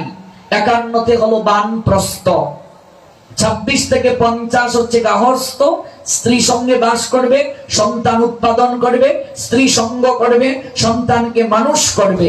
50 বছর বয়স পর্যন্ত তার এই দায়িত্ব, বুঝলে? 51 হয়ে গেলেই তোমার বানপ্রস্থ, অনেক ভোগ করেছো, এখন ত্যাগের সময়। 51 হয়ে গেলে স্বামী স্ত্রীর দায়িত্ব কি শাস্ত্র বলছে? সন্তানের হাতে, বৌমার হাতে সংসারের দায়িত্বটা বুঝিয়ে দিয়ে বানপ্রস্থ নেবে। 100 দিনের মাঝে 75 দিন সে থাকবে সাধু সঙ্গে, হরিকথা শ্রবণ করবে, ভজন কীর্তন করবে, আর 25টা দিন সে সংসারে সন্তানাদি ঠিক মতো চলছে কিনা দেখাশোনা করবে। 100 দিনের মাঝে 75 দিন সে থাকবে সাধু সঙ্গে, ভাগবতের সঙ্গে, এটি বানপ্রস্থ। কিংবা স্বামী স্ত্রী দুজন মিলে ভজন করতে চলে যাবে। আগে তো বনে কুঠির নির্মাণ করে তারা ভজন করত, এখন তো সেই পদ্ধতি নাই, ধামে তীর্থে চলে যাবে। এখনো বৃন্দাবনে গেলে, তীর্থে গেলে দেখবে হাজার হাজার দম্পতি আছে যারা সংসারের দায়িত্ব শেষ করে স্বামী স্ত্রী দুজন মিলে রাধাকুণ্ডে চলে গিয়ে এখন তারা কৃষ্ণ নাম করে ভজন করে জীবনটা কাটিয়ে দিচ্ছে। 75 বছর বয়স পর্যন্ত যদি সে বেঁচে থাকে, এই বানপ্রস্থে সে থাকবে। এটি হলো চতুর আশ্রম সনাতনী হিন্দুদের। যদি সে বেঁচে থাকে, 76 হয়ে গেলেই তাকে সন্ন্যাস নিতে হবে, মানে সংসারের সঙ্গে আর কোনো তার সম্বন্ধ রাখা যাবে না। 76 বছর বয়স হয়ে গেলে সর্বতভাবে absolutely dedicate his heartiest dignity all power supreme being, সমস্ত উৎসর্গ করে দিতে হবে গোবিন্দ চরণে। এটি হলো ত্যাগ। যদি সে সংসারেও থাকে, কোনো কিছুর প্রতি তার আর টান থাকতে পারবে না, আকর্ষণ থাকতে পারবে না। কিন্তু 70 বছরের দাদু, সেও যদি নাতি ছাড়া ঘুমাতে পারে না, এর থেকে দুর্দশা আর কিচ্ছু আমাদের জীবনে হতে পারে না। অনলাইনে আমার এক ভক্ত পরিচয়, আমি পাঠে গেলাম 7 দিন ব্যাপী। তিনি এলেন, এসে বলছে, বাবা আপনার পাঠ আমি অনলাইনে শুনি, আমি শুধু অনলাইনে দেখতাম আশেপাশে আছে কিনা, আজকে আমার জীবন ধন্য, পাঠে এলাম। আমি বলছি বাবা খুব ভালো। বলছে বাবা আমি অবসর নিয়ে নিয়েছি, সন্তানাদি বিয়ে দিয়ে দিয়েছি, আমার আর কোনো দায়িত্ব নেই। তাই আমি বলছি 7 দিন থাকুন, থাকারও ব্যবস্থা আছে, আয়োজনকারীরা থাকার ব্যবস্থা করে দিয়েছেন, প্রসাদও আছে। 7 দিন পাঠ শুনুন। 2 দিন পাঠ শুনে এসে প্রণাম দিয়ে বলছে বাবা বাড়িতে চলে যেতে চাচ্ছিলাম, যদি অনুমতি দেন। আমি বললাম কেন? বলছে ঘুম পায় না, নাতিটাকে না দেখে থাকতে পারি না, বারবার কল দিয়ে কান্না করে, দাদু তুমি কখন আসবে, কখন আসবে। আমি বললাম দায়িত্ব শেষ বললেন। হ্যাঁ বললাম এটা হলো বানরের জীবন। বলছে এটা কি? বানরকে যেমন কলা দেখালে বান্দর খেলা করে, আর এই গাছের ডাল থেকে ওই গাছের ডালে লাফিয়ে যায়, ওই বছর ওই যে বয়সটা, এটা হচ্ছে বান্দরের জীবন। 3-4 যদি ছেলে হয়, 1 মাস ওই ছেলের বাড়িতে বাপ মা থাকে, নাতি নাতনিকে বান্দরের মতো খেলা দেখায়, তারপর আরেক মাস আরেক বউয়ের বাড়িতে থাকে, বউয়ের উচ্ছিষ্ট খায়, মানে নাতি কিছু খেলো আর উচ্ছিষ্ট ঠাম্মা আর দাদুর মুখে তুলে দিল, আর বান্দরের মতো খেলা দেখায় ঠাম্মা আর দাদু নাতিকে নিয়ে। এটা বান্দরের জীবন। দায়িত্ব মরার আগেও শেষ হয়? কোনদিন হয় না, কসমিন কালেও নয়। 70 বছরে দায়িত্ব শেষ করে 7 দিন থাকতে পারলো না, নাতি ছাড়া ঘুম আসে না, নাতি কান্না করে দাদু নেই। এই যে চতুর আশ্রম, ব্রহ্মচর্য, গার্হস্থ, বানপ্রস্থ, সন্ন্যাস, এই চতুর আশ্রমে ভোগও আছে। ভোগ বাদ দেওয়ার কথা বলিনি, যারা ভোগ ব্যতি রেখে চলে গেছে তারা তো পূজ্য। 25 বছর বয়স পর্যন্ত পূর্বকালে গুরু আশ্রমে থেকে দেহ সম্পদ রক্ষা করে গুরুদেব পরীক্ষা করে দেখতেন যে ওর দ্বারা সংসার করা দরকার, ওকে সংসারে পাঠিয়ে দিতেন। আর ওকে পরীক্ষা করে দেখতেন না ওর দ্বারা জগতের কল্যাণ সম্ভব, তাই তাকে তিনি আরো উচ্চতর ভজনে পাঠিয়ে দিতেন, সংসারী মানুষদেরকে উদ্ধারের জন্য ব্যালেন্স করে দিতেন। এই আশ্রম প্রথা বিলুপ্ত হয়ে গেছে আমাদের সমাজে। এই আশ্রম প্রথাটা সনাতনী হিন্দুদেরকে সুশৃঙ্খল ভাবে চালিয়েছিল। এই জন্য একটা সময় আছে সকল কিছুর। ভাগবতের সঙ্গে দেখুন ডাক্তারি শাস্ত্রের অভূতপূর্ব মিল কি। 60 বছর বয়সে আপনি যে খাবারটা খাচ্ছেন, 16 বছর বয়সে আপনি যে খাবারটা খেতেন, ওই খাবারটাই যদি 60 বছর বয়সেও খান, আপনার হজম ক্ষমতা আগের মতো আছে কি নেই? নেই। তাহলে 16 বছর বয়সে আপনি যা খেতেন, 60 বছর বয়সে সেই মাংসটা আপনি খাচ্ছেন, তাহলে আপনার তো পাকস্থলীর হজম করার ক্ষমতাটা আগের মতো নাই। এই জন্য দেখুন কি সুন্দর সিস্টেম, যে যদি তুমি নাও পারো, 51 হয়ে গেলেই স্বামী স্ত্রী দুজন মিলে তোমাকে ভগবানের ভোগ নিবেদন করে প্রসাদ পেয়ে তোমাকে বানপ্রস্থে যেতে হবে। সিস্টেমটা দেখুন কত সুন্দর সনাতনী হিন্দুদের সিস্টেম, যে অন্তত এই সময় পর্যন্ত তুমি ভোগ করেছো। আগ থেকেই তো কৃষ্ণ ভজন আমাদের করা উচিত, শৈশব কৈশোর থেকে। যারা অন্তত পারে না, অন্তত এই সময়টাতে ওরা ভজন করবে। ভজন তো শরীরে শক্তি থাকতে করতে হয়। আমি এমনও দেখেছি দাঁত সব পড়ে গেছে, এক বাবার মাংসের হাড্ডি চিবাতে পারে না, সে বলছে কাশির তেলটা আমায় দেন, তেল তেল তেল, মানে তেলটা খাবে, দাঁত পড়ে গেছে, চিবাতে পারে না।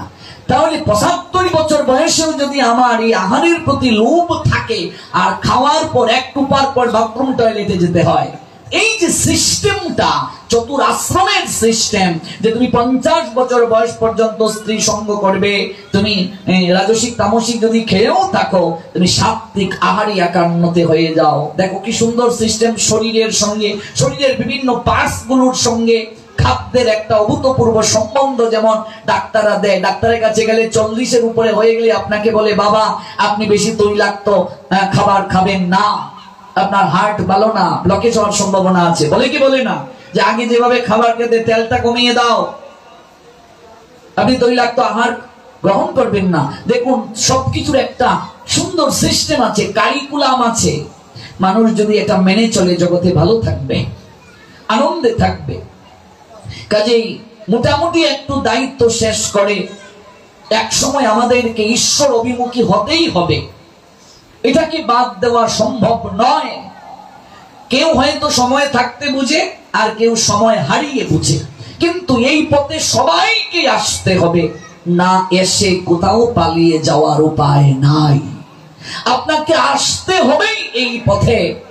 কারণ মৃত্যু নামক তক্ষক সর্প আমার আপনার পিছন থেকে ধেয়ে আসছে দংশন করার জন্য। আমাদের দরকার শুকদেব গোস্বামী পাদের চরণাশ্রয়। আমাদের উচিত কায় মনোবাক্যে ওই মৃত্যুকে জয় করার জন্য প্রাকৃত ভগবানের কথা শ্রবণ।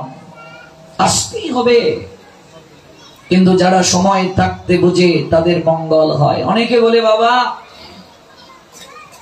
হ্যাঁ ছেলে তো বিয়ে করায়নি, মেয়ের বিয়ে হয়নি, দায়িত্ব হয়ে গেছে, প্রসাদ পাবো। হ্যাঁ, আমি তাদেরকে বলি, এখন তো শরীরে শক্তি আছে, 2 বার স্নান করতে পারেন, এখন আপনি পান, পরে কি হবে যদি বৌমা এই পথে না হয়, আমি কি করে চলবো, ভবিষ্যতে কি হবে, এই চিন্তা তো আপনাকে করার কথা ভগবান বলেননি। দ্রৌপদী বলেছিলেন, গোবিন্দ এই যুদ্ধের, মহাভারতের যুদ্ধের ফলটা কি, রেজাল্ট কি, আমার অন্তর কম্পিত হচ্ছে। ভগবান বলেছিলেন, সখী ভবিষ্যতের কার্য ভবিষ্যৎ নিয়ন্ত্রণের উপরে ছেড়ে দাও, এটা তোমাকে নিয়ে ভাবতে হবে না। তুমি কর্ম কেবল করে যাও, কর্মণি এব অধিকারতে মা ফলেষু কদাচন মা কর্ম ফল হেতু ভূমাতে সঙ্গ অস্তু অকর্মণি। অধিকার কর্মে তব কর্ম ফলে নয়, কর্মফলী কারণ যেন হইও না নিশ্চয়। কর্মফলাকাঙ্ক্ষী হয়ে কর্ম না করিও, কর্ম ত্যাগে তুমি কবু আসক্ত না হইও। কর্মে তোমার অধিকার আছে।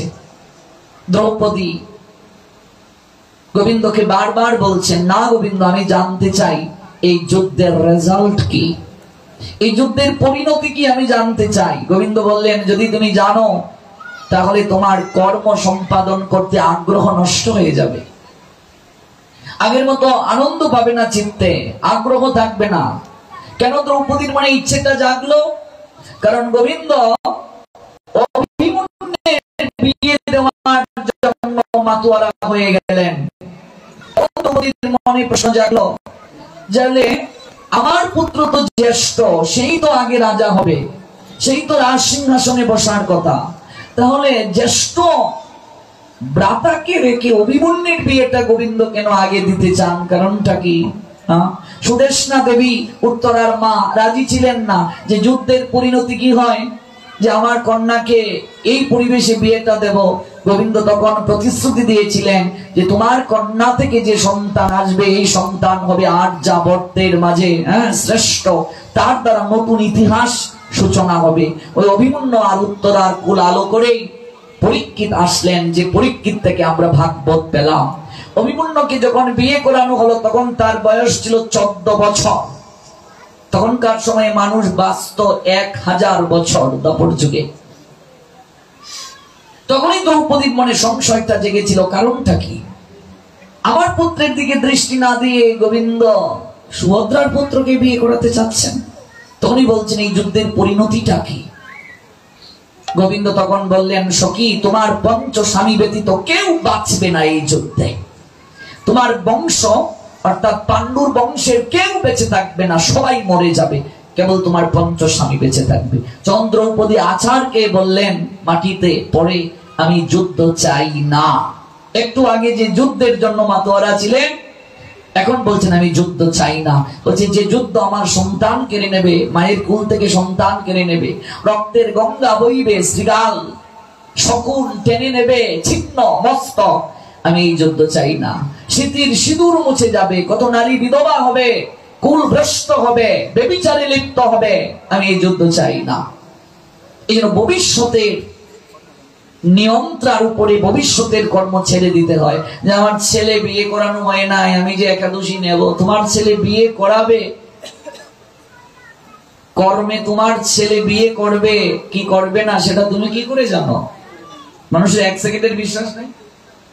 ভগবান বলছেন তুমি কর্ম করে যাও, ফল কি দেব এটা আমার উপরে, দায়িত্বটা ছেড়ে দাও। যৌবন আছে, ভজন করে যান। এরপর যদি আপনি করতে নাও পারেন, পরে করবেন না, সমস্যা কি? আপনি যদি 10 বছর প্রসাদ পেতে পারলেন, এরপর আর পারলেন না, 10 বছরের ভজন এটি তো আর নষ্ট হবে না। নইহ বিক্রম নাশস্তি প্রত্যবায় নবিদ্যতে স্বল্পমপি অশ্ব ধর্মস্য ত্রায়তে মহত ভয়া। গোবিন্দ বললেন শ্রীমদ্ ভগবত গীতার 2য় অধ্যায়ের 40 নং শ্লোকে, ভক্তিযুগের অনুশীলন কখনো নষ্ট হয় না, ব্যর্থ হয় না, তার কোনো ক্ষয় নেই। তার স্বল্প অনুষ্ঠানটাকে সংসার রূপ মহাভয় থেকে পরিত্রাণ করে। এই যে আপনি কার্তিক মাস পালন করছেন, এই কার্তিক মাস পালনের উদ্দেশ্য হচ্ছে অভ্যাস যুগ। অভ্যাস যুগ মানে কি? মানে এই কার্তিক মাসে যারা প্রসাদ পাচ্ছে, আমি এরকম দেখেছি হাজার হাজার পরিবার কার্তিক মাস নিয়ম পালন করে মঙ্গল আরতি করে প্রসাদ পাওয়ার পরে তারা মাছ মাংস খায় না। বলে না আর ভালো লাগছে না, কেমন জানি বমি বমি হয়, ঘৃণা লাগছে, তখন তারা প্রসাদ পুজি হয়ে যায়। অনেকে বলে মঙ্গল আরতি নিয়েছি আর মঙ্গল আরতিটা ছাড়বো না, ভাঙবো না, গৃহের মঙ্গলের জন্য পুরো বছরই করবো। এটিকে অভ্যাস যুগ বলে। কেমন? এটি অভ্যাস যুগ। কিন্তু আপনি যদি নাও পারেন, একটা মাস করে যদি এই নিয়ম রক্ষা করতে নাও পারেন, 1 মাসের রেজাল্ট আপনার কখনো নষ্ট হবে না। 1 মাস আপনি যা পালন করলেন ধর্ম প্রতিপালন, এটি চির অক্ষয় থাকবে। ভগবান বললেন নইহ বিক্রম নাশ, এটা নাশ হবে না। অস্তি প্রত্যবায় নবিদ্যতে স্বল্পমপি অশ্ব ধর্মস্য ত্রায়তে মহত ভয়া। In this endeavor there is no loss or diminution, and a little advancement on this spot can protect one from the most dangerous type of fear. ভগবান বলছেন অর্জুন, এর বিনাশ নাই। এই ভক্তি যুগের অনুশীলন কখনো নষ্ট হয় না। স্বল্প অনুষ্ঠান কর্তাকে সংসার নামক মহাভয় থেকে পরিত্রাণ করে। তাই অল্প হোক, অল্প সময়ের জন্য হোক, আপনি করতে থাকুন, নষ্ট হবে না। আপনি এখন বুক লাগিয়ে প্রসাদ পেতে পারেন, পান না। বয়স হয়ে গেলে যদি না পারেন, না করবেন। 5 বছর করতে পারলেন, পরে যদি না পারেন, না করলেন। 5 বছরের রেজাল্ট তো নষ্ট হবে না, এটা জমা থাকবে।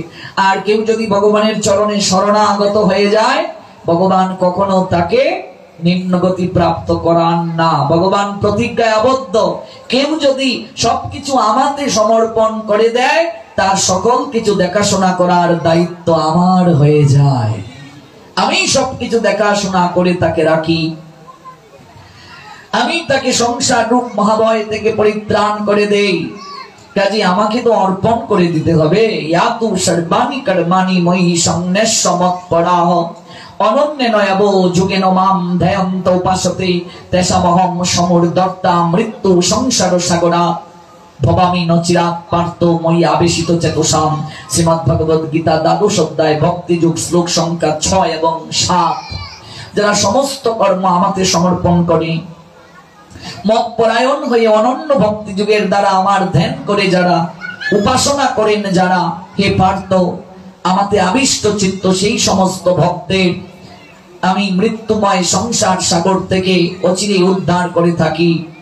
যে আমার সম্বন্ধেতে সব কর্ম করে, আমার স্বরূপেই নিত্য ধ্যান করে, জীবন যে মোরে সপি আমাতে আসক্ত, অনন্য যে ভাব ভক্তি তাহে অনুরক্ত, সে ভক্তকে মৃত্যুরূপ এ সংসার হতে উদ্ধার করিব শীঘ্র, জানো ভালো মতে। সর্বকর্ম করি যারা আমাতে অর্পণ, মৎপর হইয়া ধ্যানে হয় নিমগন, উপাসনা করে মরি ভক্তি সহকারে, আমাতে আবিষ্ট সেই সাধু সভাকারে। অচিরেই হে পার্থ আমি করি হে উদ্ধার, মৃত্যুময় সংসারের এই পারাবার। But those who worship me, giving up all their activities unto me and being devoted to me without deviation, engaged in devotional service and always meditating upon me, having fixed their minds upon me, O son of Partha, said Almighty Creator Krishna, Srimad Bhagavad Gita 12 chapter, Bhakti Yoga, verse 6 and 7। আপনার তো ভয় পাওয়ার কিছু নেই। ভগবান তো প্রতিজ্ঞা করে বলছেন এই জায়গায়। এই জন্য যুক্ত থাকাটা খুবই দরকার। শুরু করুন।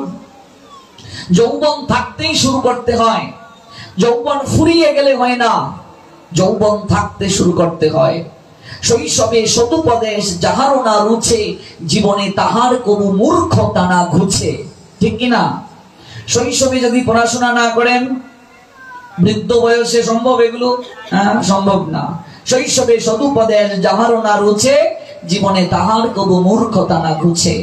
চৈত্র মাসে চাষ দিয়ে না বুনে বৈশাখে, কবে সে হৈমান্তিক ধান্য পেয়ে থাকে? সময় ছাড়িয়া দিয়া করে পণ্ড শ্রম, ফল চায় সে অতি নির্ভুত অধম। সময় চলে গেছে, সারা বছর পড়াশোনা করলো না, পরীক্ষার আগের দিন দিন রাত পড়াশোনা করলো, আর পরীক্ষার হলে গিয়ে পরীক্ষার 1-2 দিন আগে উঠতেই চায় না। বাবা খেতে আয়, বাবা খেতে আয়। না না, আমার রিভিশন হয়নি। সারা বছর করছিস কি? আমি পরীক্ষার আগের দিন দিন রাত ঘুমাতাম, সব আগেই কমপ্লিট। পরীক্ষার আগের দিন কেউ পড়ে? মাথাকে ঠান্ডা রাখতে হয়। তো সারা বছর পড়াশোনা করলো না, আর পরীক্ষার আগের দিন দেখবে এমন পড়া, ওই যাচ্ছে গাড়িতে বসে পড়ে। গাড়িতে বসে পড়ে। বিদ্যাসাগর একেবারে। তো সময় ছাড়িয়া দিয়া করে পণ্ড শ্রম, ফল চায় সে অতি নির্বুধ অদম। ফেল করেছে, আবার দেখবে সচিবালয় ঘেরাও করেছে।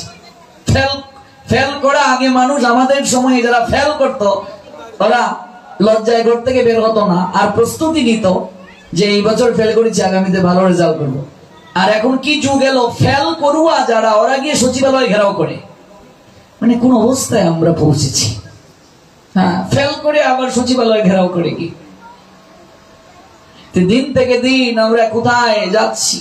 খেয়া তরি চলে গেলে বসে তাকে তীরে, কিসে পার হবে তরি না আসিলে ফিরে।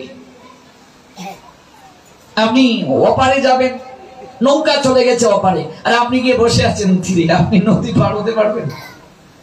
এর সঠিক সময়ে তো যেতে হবে, নতুবা নদী পার হবেন কি করে? তাহলে বয়স হয়ে গেছে, 80 বছরের ঠাম্মাকে বললাম, ও ঠাম্মা চলো একটু অম্বিকানগর পূজা মণ্ডপে যাই, শ্যামা পূজা হচ্ছে, একটু পাঠ শুনে আসি। ঠাম্মা বলে, ভাই রে আমার ঘন ঘন বাথরুম টয়লেটে যেতে হয়, ঠিক না?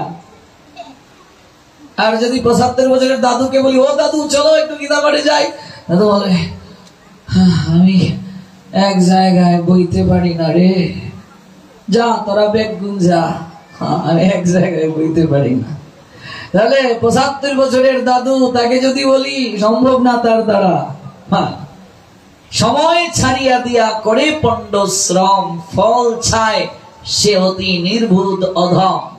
ওমা বর্ষি চিনো? বর্ষি যা দিয়ে মাছ ধরে, ওই বর্ষি, আমি তো হাওড় অঞ্চলের পুয়া, আমরা এগুলো ভালো চিনি। তো বর্ষি বাঁশ বা কঞ্চিকে আগুনের মাঝে তাপ দিয়ে এমন করে বাঁকানো হয়, বর্ষিটা তো বাঁকানো থাকে, তো এরকম। তো যদি পাকনা বাঁশের কঞ্চি নিয়ে কেউ আগুনের মাঝে তাপ দেয়, বাঁকবে গো? পাকনা বাঁশ বাঁকবে? এই জন্য কাঁচা বাঁশ দিয়ে এটাকে আগুন দিয়ে বাঁকাতে হয়। একটা প্রবাদ আছে, কাঁচায় না নোয়াইলে বাঁশ, পাকলে করে ঠাস ঠাস। বয়স থাকতে ভজন করতে হয়, যৌবন শরীরে থাকতে ভজন করতে হয়, যৌবন ফুরিয়ে গেলে ভজন হয় না। আপনি তীর্থ পরিক্রমায় যাবেন, শরীরে যৌবন থাকতে যান, নতুবা পরিশ্রম সহ্য করতে পারবেন না, সম্ভব নয়। এই চন্দ্রনাথ যারা যান না, এই বয়সে সম্ভব উঠা? হ্যাঁ, শরীরে শক্তি থাকতে যেতে হয়, শক্তি ফুরিয়ে গেলে হয় না। ভজনটা শরীরে শক্তি থাকতে করতে হয়।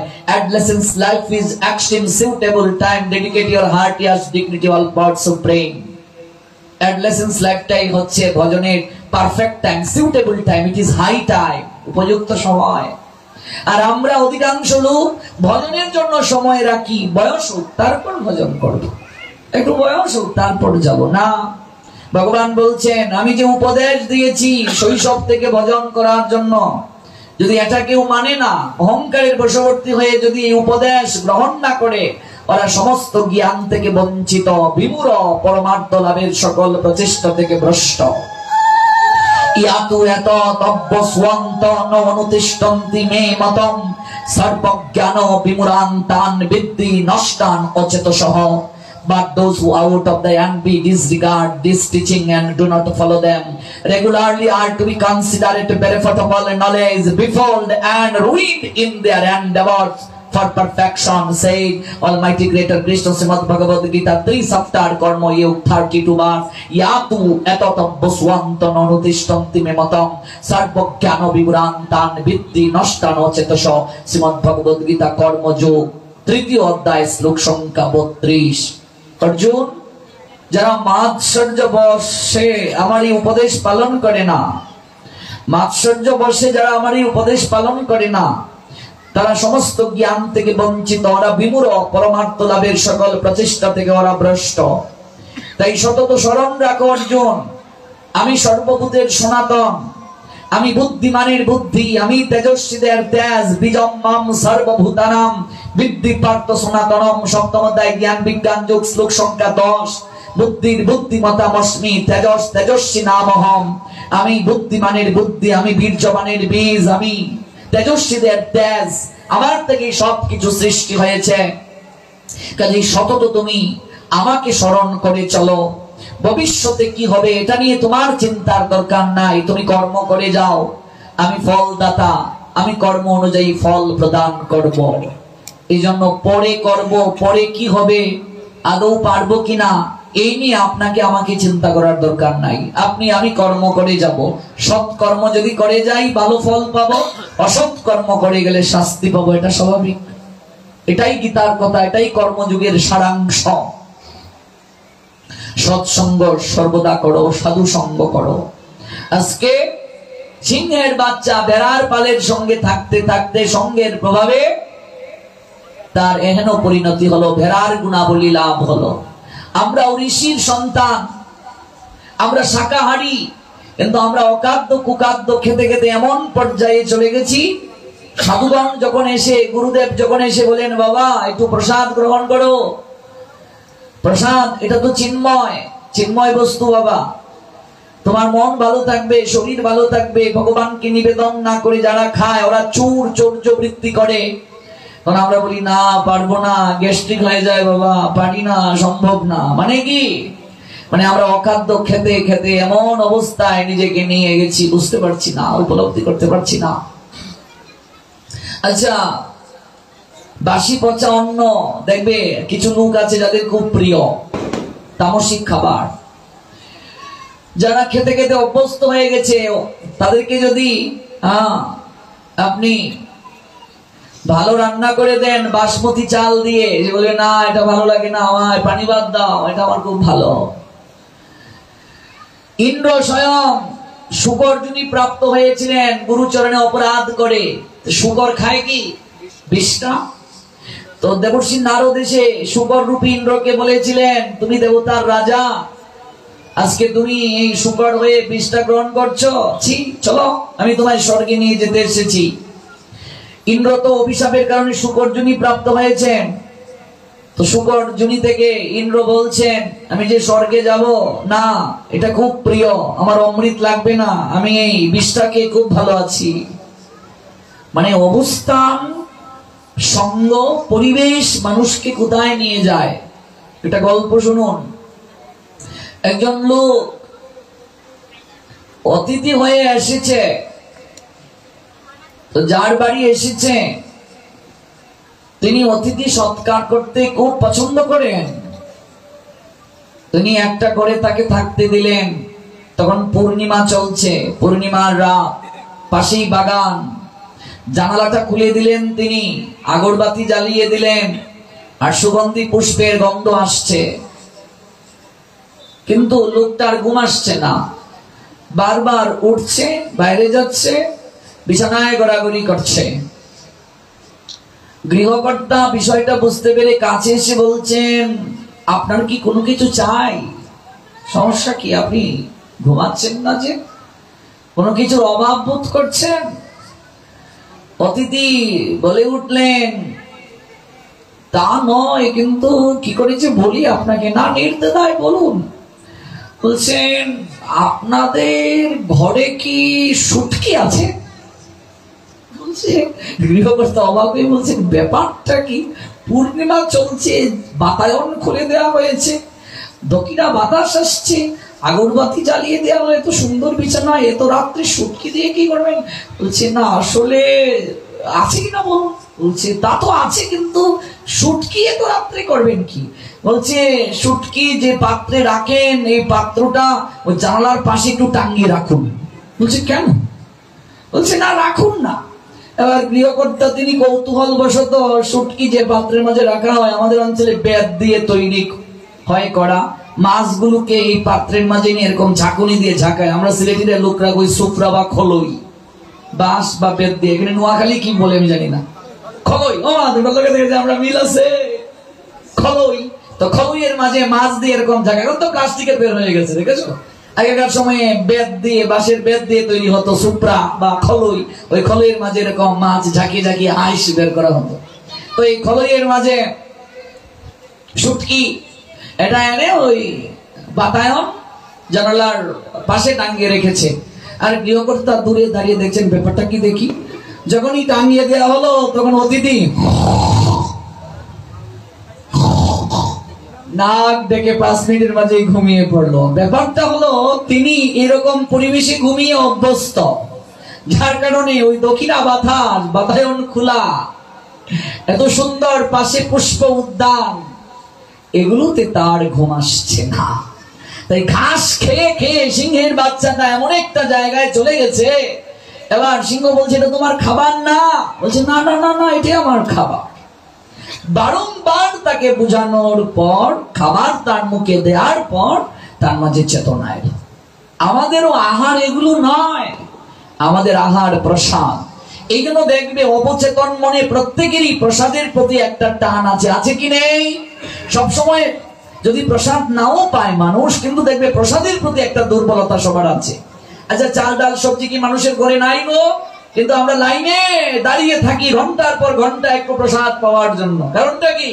এটা চিন্ময় বস্তু, এটার প্রতি আমাদের টান আছে, ভেতর থেকে এই টানটা আসে। কেন?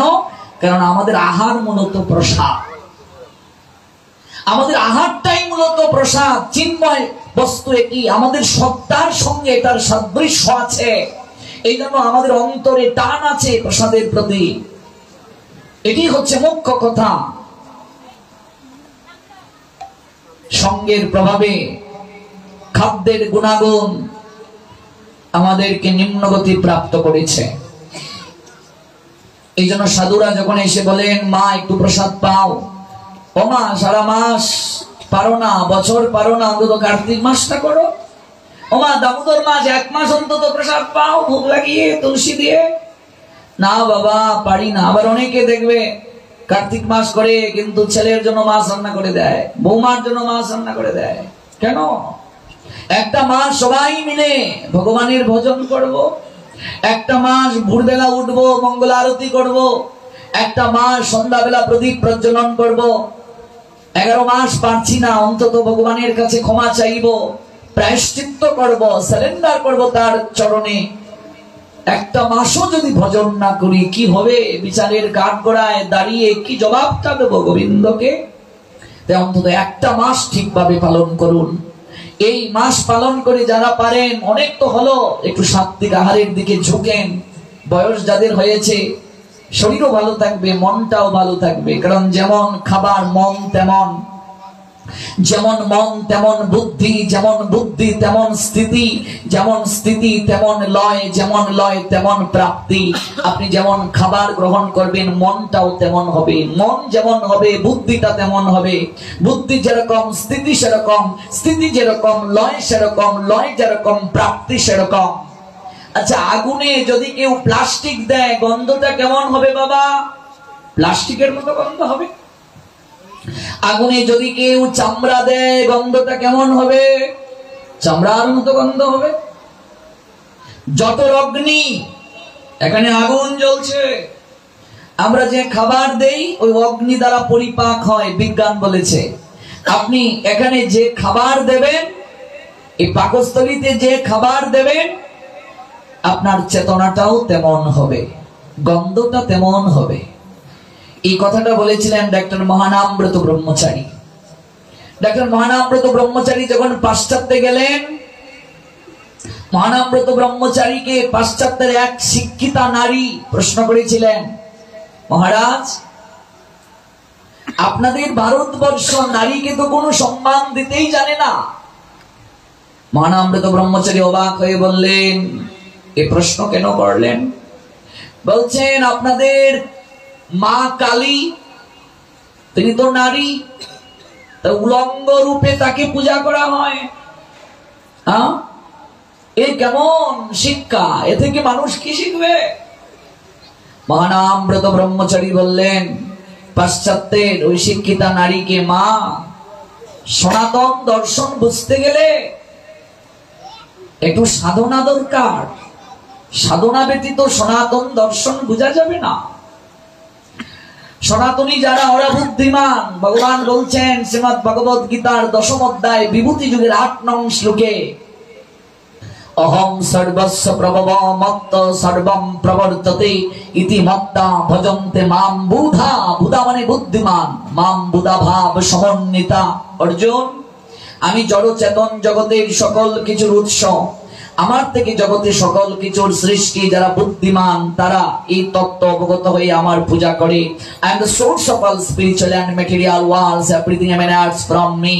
The intelligent person who perfectly know the end gaze in my devotional service and worship me with all their hearts.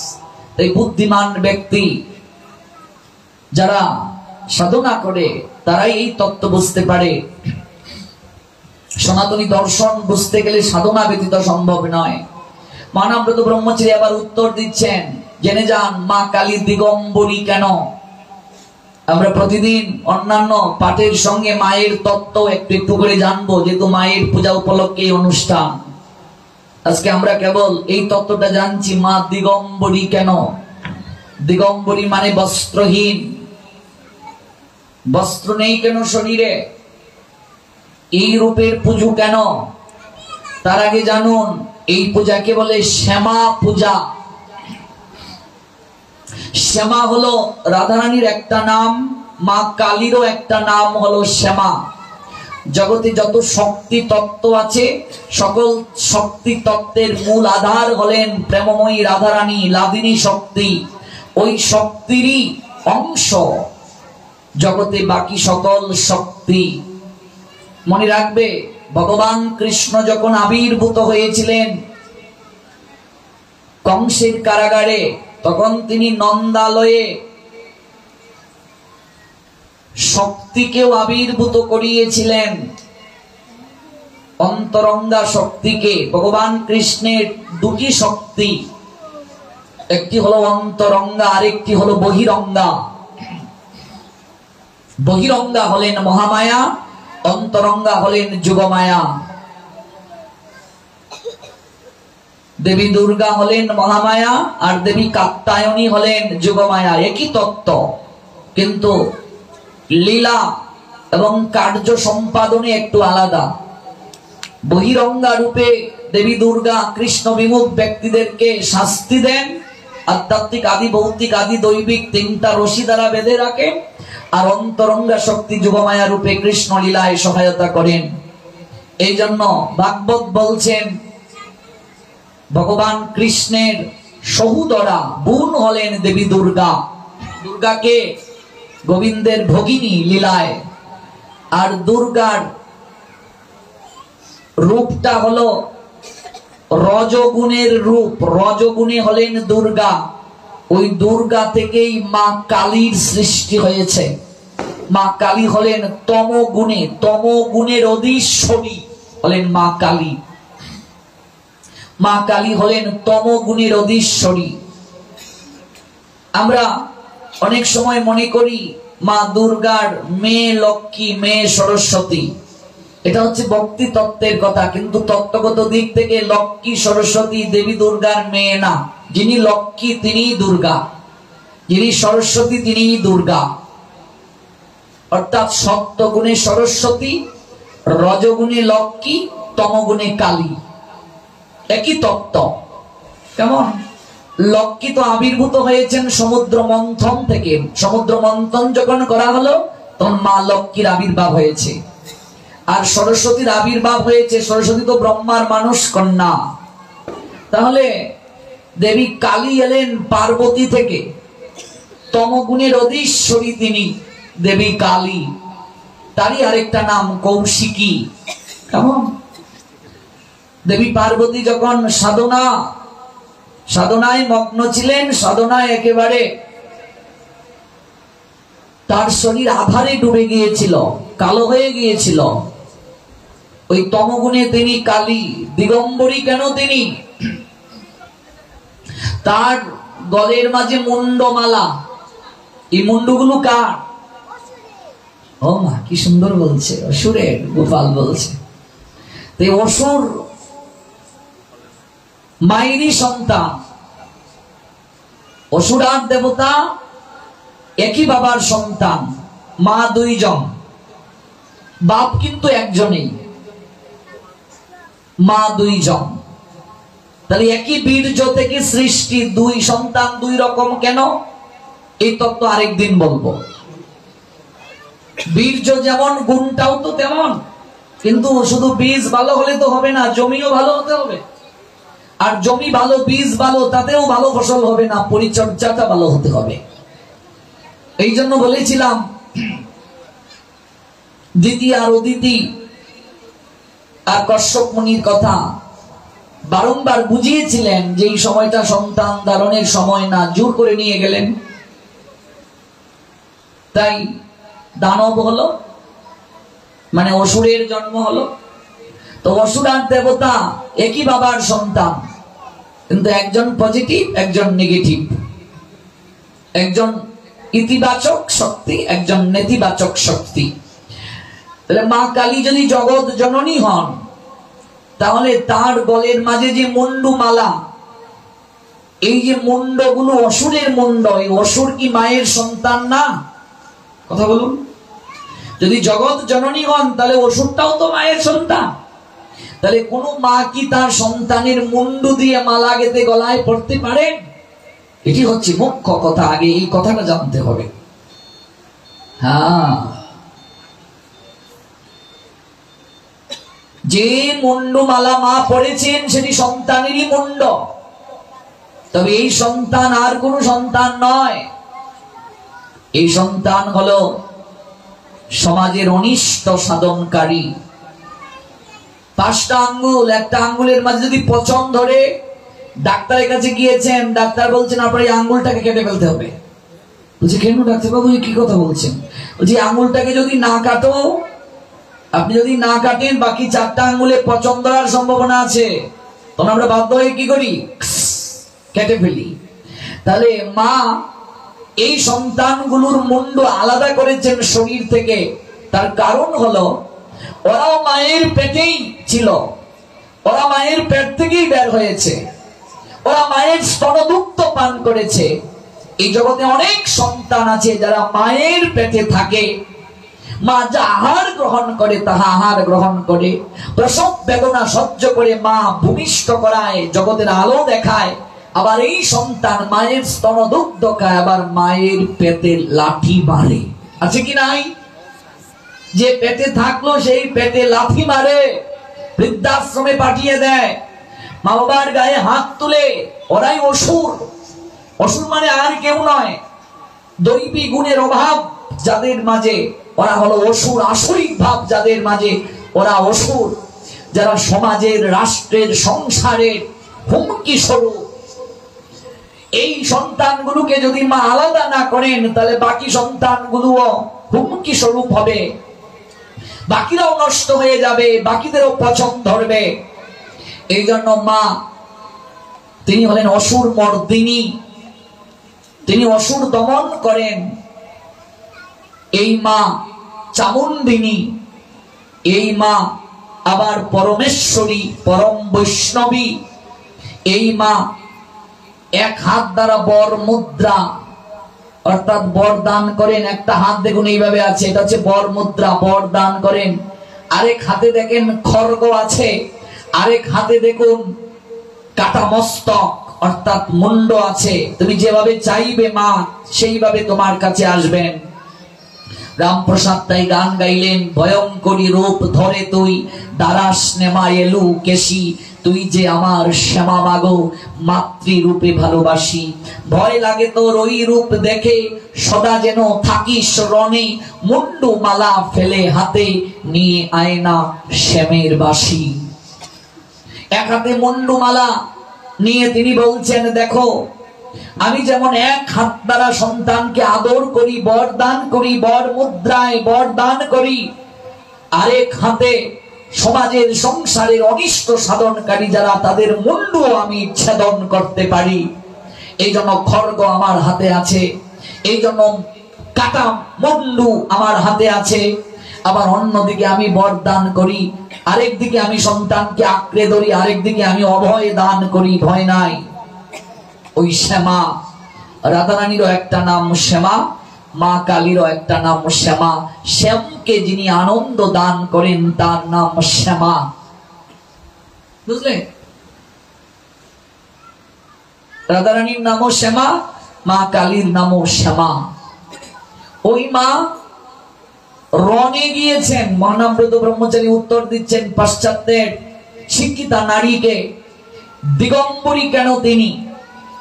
আচ্ছা, একটা মা কখন রণে যায়? রণ মানে যুদ্ধ। যুদ্ধে কখন যায়?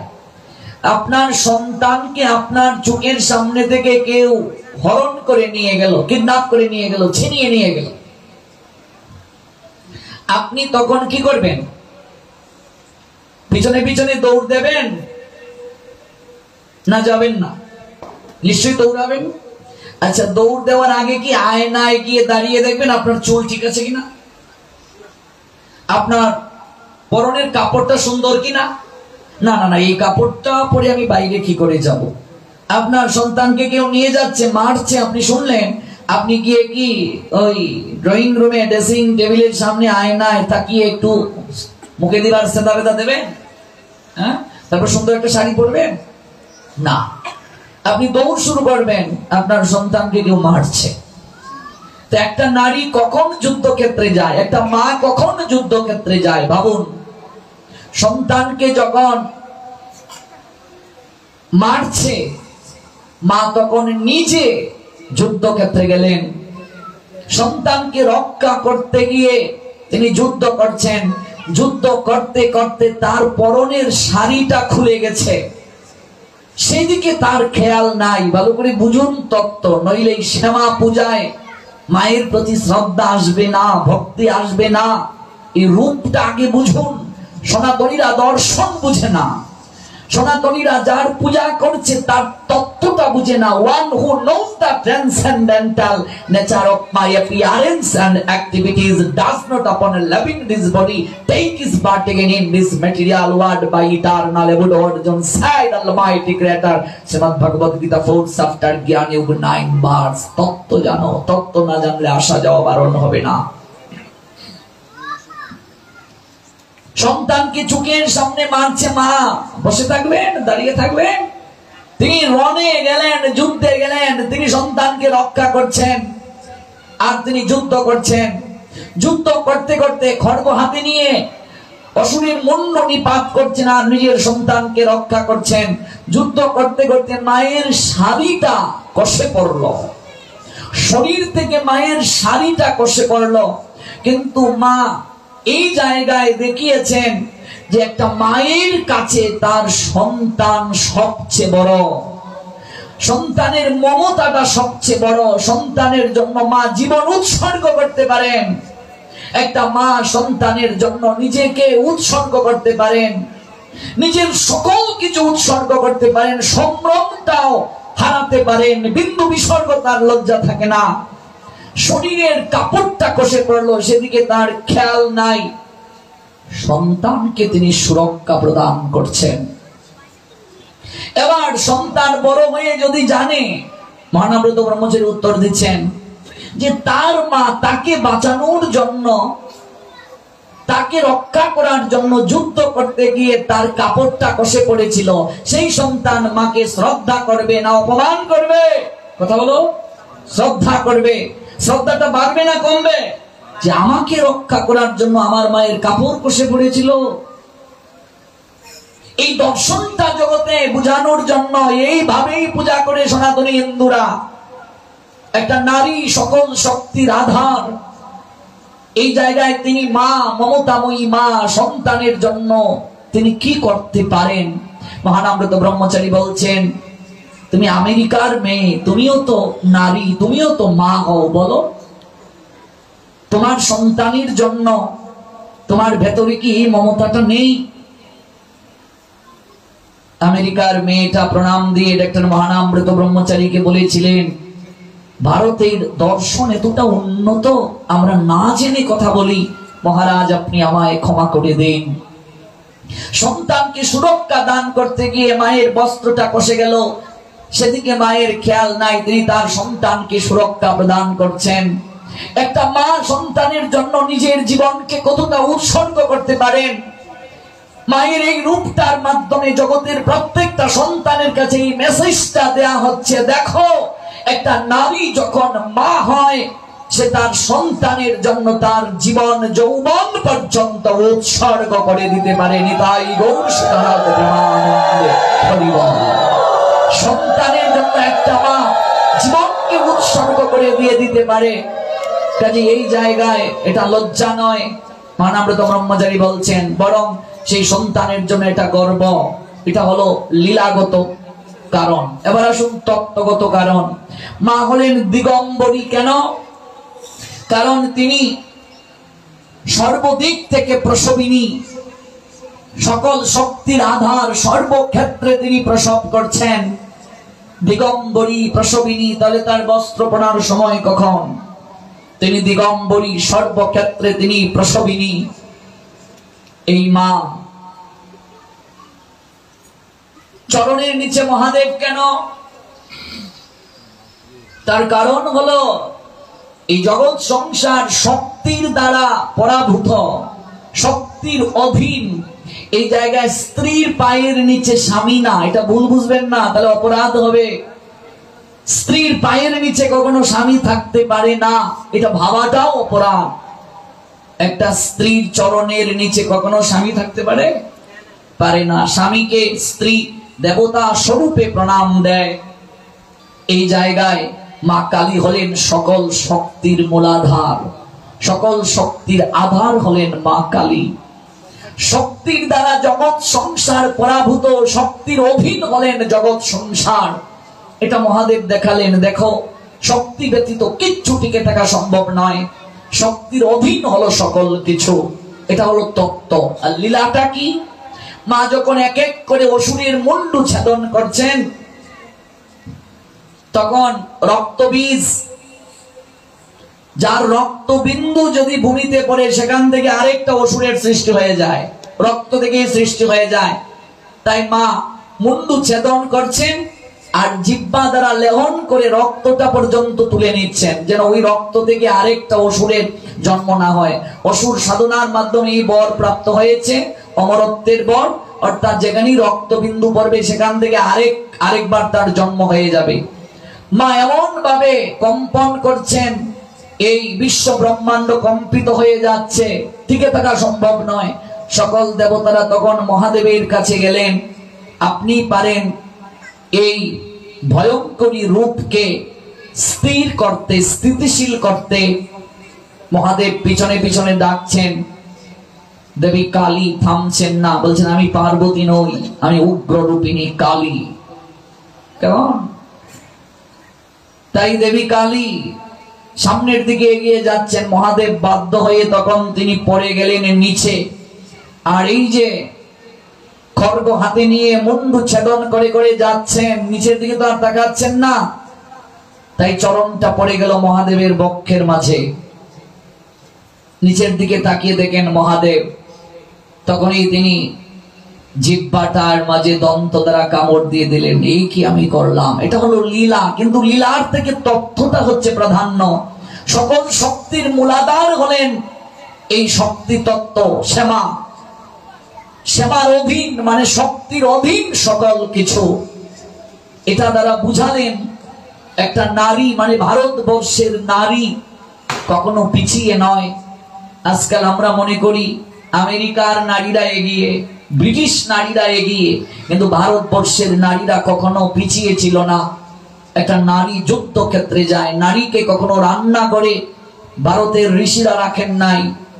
ভাবুন, আপনি সংসারে কেবল লক্ষ্মী হয়ে থাকলে হবে না, সরস্বতী হয়ে থাকলে হবে না, মাঝে মাঝে আপনাকে উগ্র কালী রূপ ধারণ করতে হবে, নইলে শ্রীগাল কুকুরেরা আপনাকে টেনে হিসড়ে নিয়ে যাবে। কথাটা বুঝতে পেরেছেন? আপনি সংসারে কেবল লক্ষ্মী হয়ে থাকলে হবে না, সরস্বতী হয়ে থাকলে হবে না। একটা নারী রূপে গুণে লক্ষ্মী সরস্বতী, আবার একটা নারী অধিকার আদায়ে উগ্র কালী। একটা মেয়ে রাস্তা দিয়ে যাচ্ছে, 3-4টা ইফটিজিং করছে, বকাটে ছেলে। ওই মেয়েটা যদি ওই এদিকে আয়, বাকিগুলো কি করবে? দৌড়ে পালাবে কিনা? তো মেয়ে কি করে? ও মাই গো, দৌড় শুরু করে। মা কালী দেখালে না, তুমি যেমন লক্ষ্মী, তুমি যেমন সরস্বতী, আবার তুমি অধিকার আদায়ে উগ্র কালী। তোমার মাঝে এই শক্তি আছে। একটা নারীর মাঝে কতটা শক্তি! আমি কালী পূজা এলাম, প্রণাম দিয়ে চলে গেলাম, আর আমি একটা নারী, আমার মাঝে শক্তিটা বুঝলাম না। আমি বললাম, কি গো মা পাঠিয়ে এলেন, কি করে আসবো? আমরা তো মহিলা মানুষ। কালী পূজা করছো আর শক্তি উপলব্ধি করতে পারছো না, দুর্গা পূজা করছো, শক্তি উপলব্ধি করতে পারছো না। এই পুরুষতান্ত্রিক সমাজ নারীকে অবলা বানিয়ে রেখেছে, রান্নাঘর পর্যন্ত দমিয়ে রেখেছে, যে তোমার কাজ সন্তান উৎপাদন করা, রান্না করা না।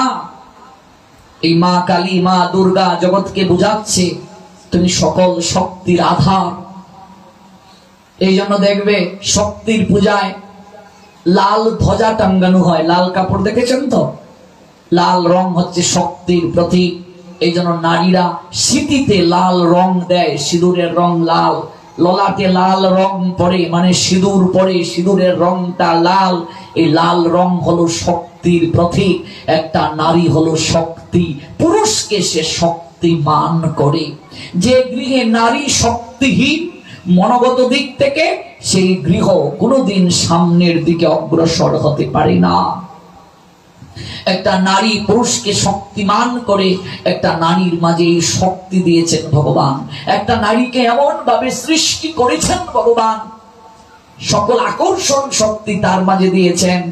এই শক্তির দ্বারা জগৎ সংসারকে সে সমৃদ্ধ করতে পারে। কাজে শুধু পুজো করব, এসে প্রণাম দিয়ে যাব তা নয়। মায়ের এই মূরতি সম্বন্ধে আমাদের ধারণা থাকতে হবে, তখন শ্রদ্ধাটা আরো বাড়বে। একটা মা তার সন্তানের জন্য কি করতে পারে আমরা সন্তানরা বুঝি না। যদি বুঝতে পারতাম তাহলে এই জগৎ সংসারে এত বৃদ্ধাশ্রম গজিয়ে উঠছে কেন? মাটির মূরতিকে 10,000 টাকা দামের শাড়ি দেই দুর্গা পূজায়, ডেকোরেশন 3-4 লক্ষ টাকা দিয়ে করি, আর ঘরের মাকে খেতে দেই না। কি দরকার এই পূজা করে? এই পূজা কতটা জগৎ সংসারকে উন্নতির দিকে নিয়ে যাচ্ছে।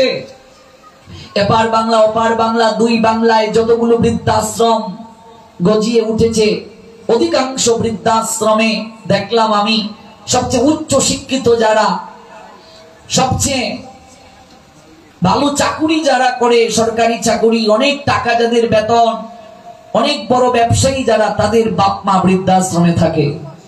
সবচেয়ে হাই এডুকেটেড যারা, তাদের বাপ মা বৃদ্ধাশ্রমে থাকে। কারণ কি? সমাজ সংসারে আমি 10,000 টাকা দুর্গাপূজায় চাঁদা দিয়ে দিলাম, আর আমার মা বৃদ্ধাশ্রমে। এই পূজা করে কখনো সমাজের কল্যাণ হবে না। কাজে এই কালী পূজা, দুর্গা পূজা সন্তানদের মাঝে এই শিক্ষা দিয়ে যাচ্ছে, আমাদের মাঝে এই তত্ত্ব জানিয়ে যাচ্ছে একজন মা তার সন্তানের জন্য কি করতে পারে। মা কালী এই রূপ তার প্রকৃষ্ট প্রমাণ। ভারতের আধ্যাত্মিক দর্শন অনেক সমৃদ্ধ, ভারতের আধ্যাত্মিক দর্শন অনেক উন্নত। ভারতের আধ্যাত্মিক দর্শন, পুজো পার্বণ প্রত্যেকটার পশ্চাতে একটা বিশেষ তত্ত্ব নিহিত। তাই আমরা যেন তত্ত্বগুলোকে সম্মান দেই, তত্ত্বগুলোকে জানার চেষ্টা করি। এই যে অম্বিকানগর, মা কালীর একটা নাম অম্বিকা। কাজে অম্বিকানগরে অম্বিকার পূজা হবে না, কালীর পূজা হবে না, তো কার পূজা হবে? অম্বিকা মা দুর্গার একটা নাম, কালীর একটা নাম। তো অম্বিকানগরে মা অম্বিকার পূজা তো হবেই। আজকের এই অপ্রাকৃত পূজা আমাদের জীবনে মমত্ব আনুক, সন্তানের প্রতি বাৎসল্য নিয়ে আসুক, মায়ের প্রতি সন্তানের ভালোবাসা, ভক্তি, শ্রদ্ধা বৃদ্ধি করুক। শক্তিময়ী মা কালী আমাদেরকে প্রেম ভক্তির শক্তি দান করুন। সমাজের মাঝে কুসং ভাবনাকে দূর করুন, চেতনা দান করুন। সন্তানদের মাঝে পিতামাতার প্রতি শ্রদ্ধাকে জাগ্রত করুন। তাহলে এই পুজো আমাদের জীবনকে আন্দোলিত করবে, জীবনকে উৎকর্ষ দান করবে। নিতাই গৌর সীতানাথ প্রেমানন্দে হরি। ভিডিওটি আপনার ভালো লাগলে লাইক, কমেন্ট এবং সাবস্ক্রাইব করুন।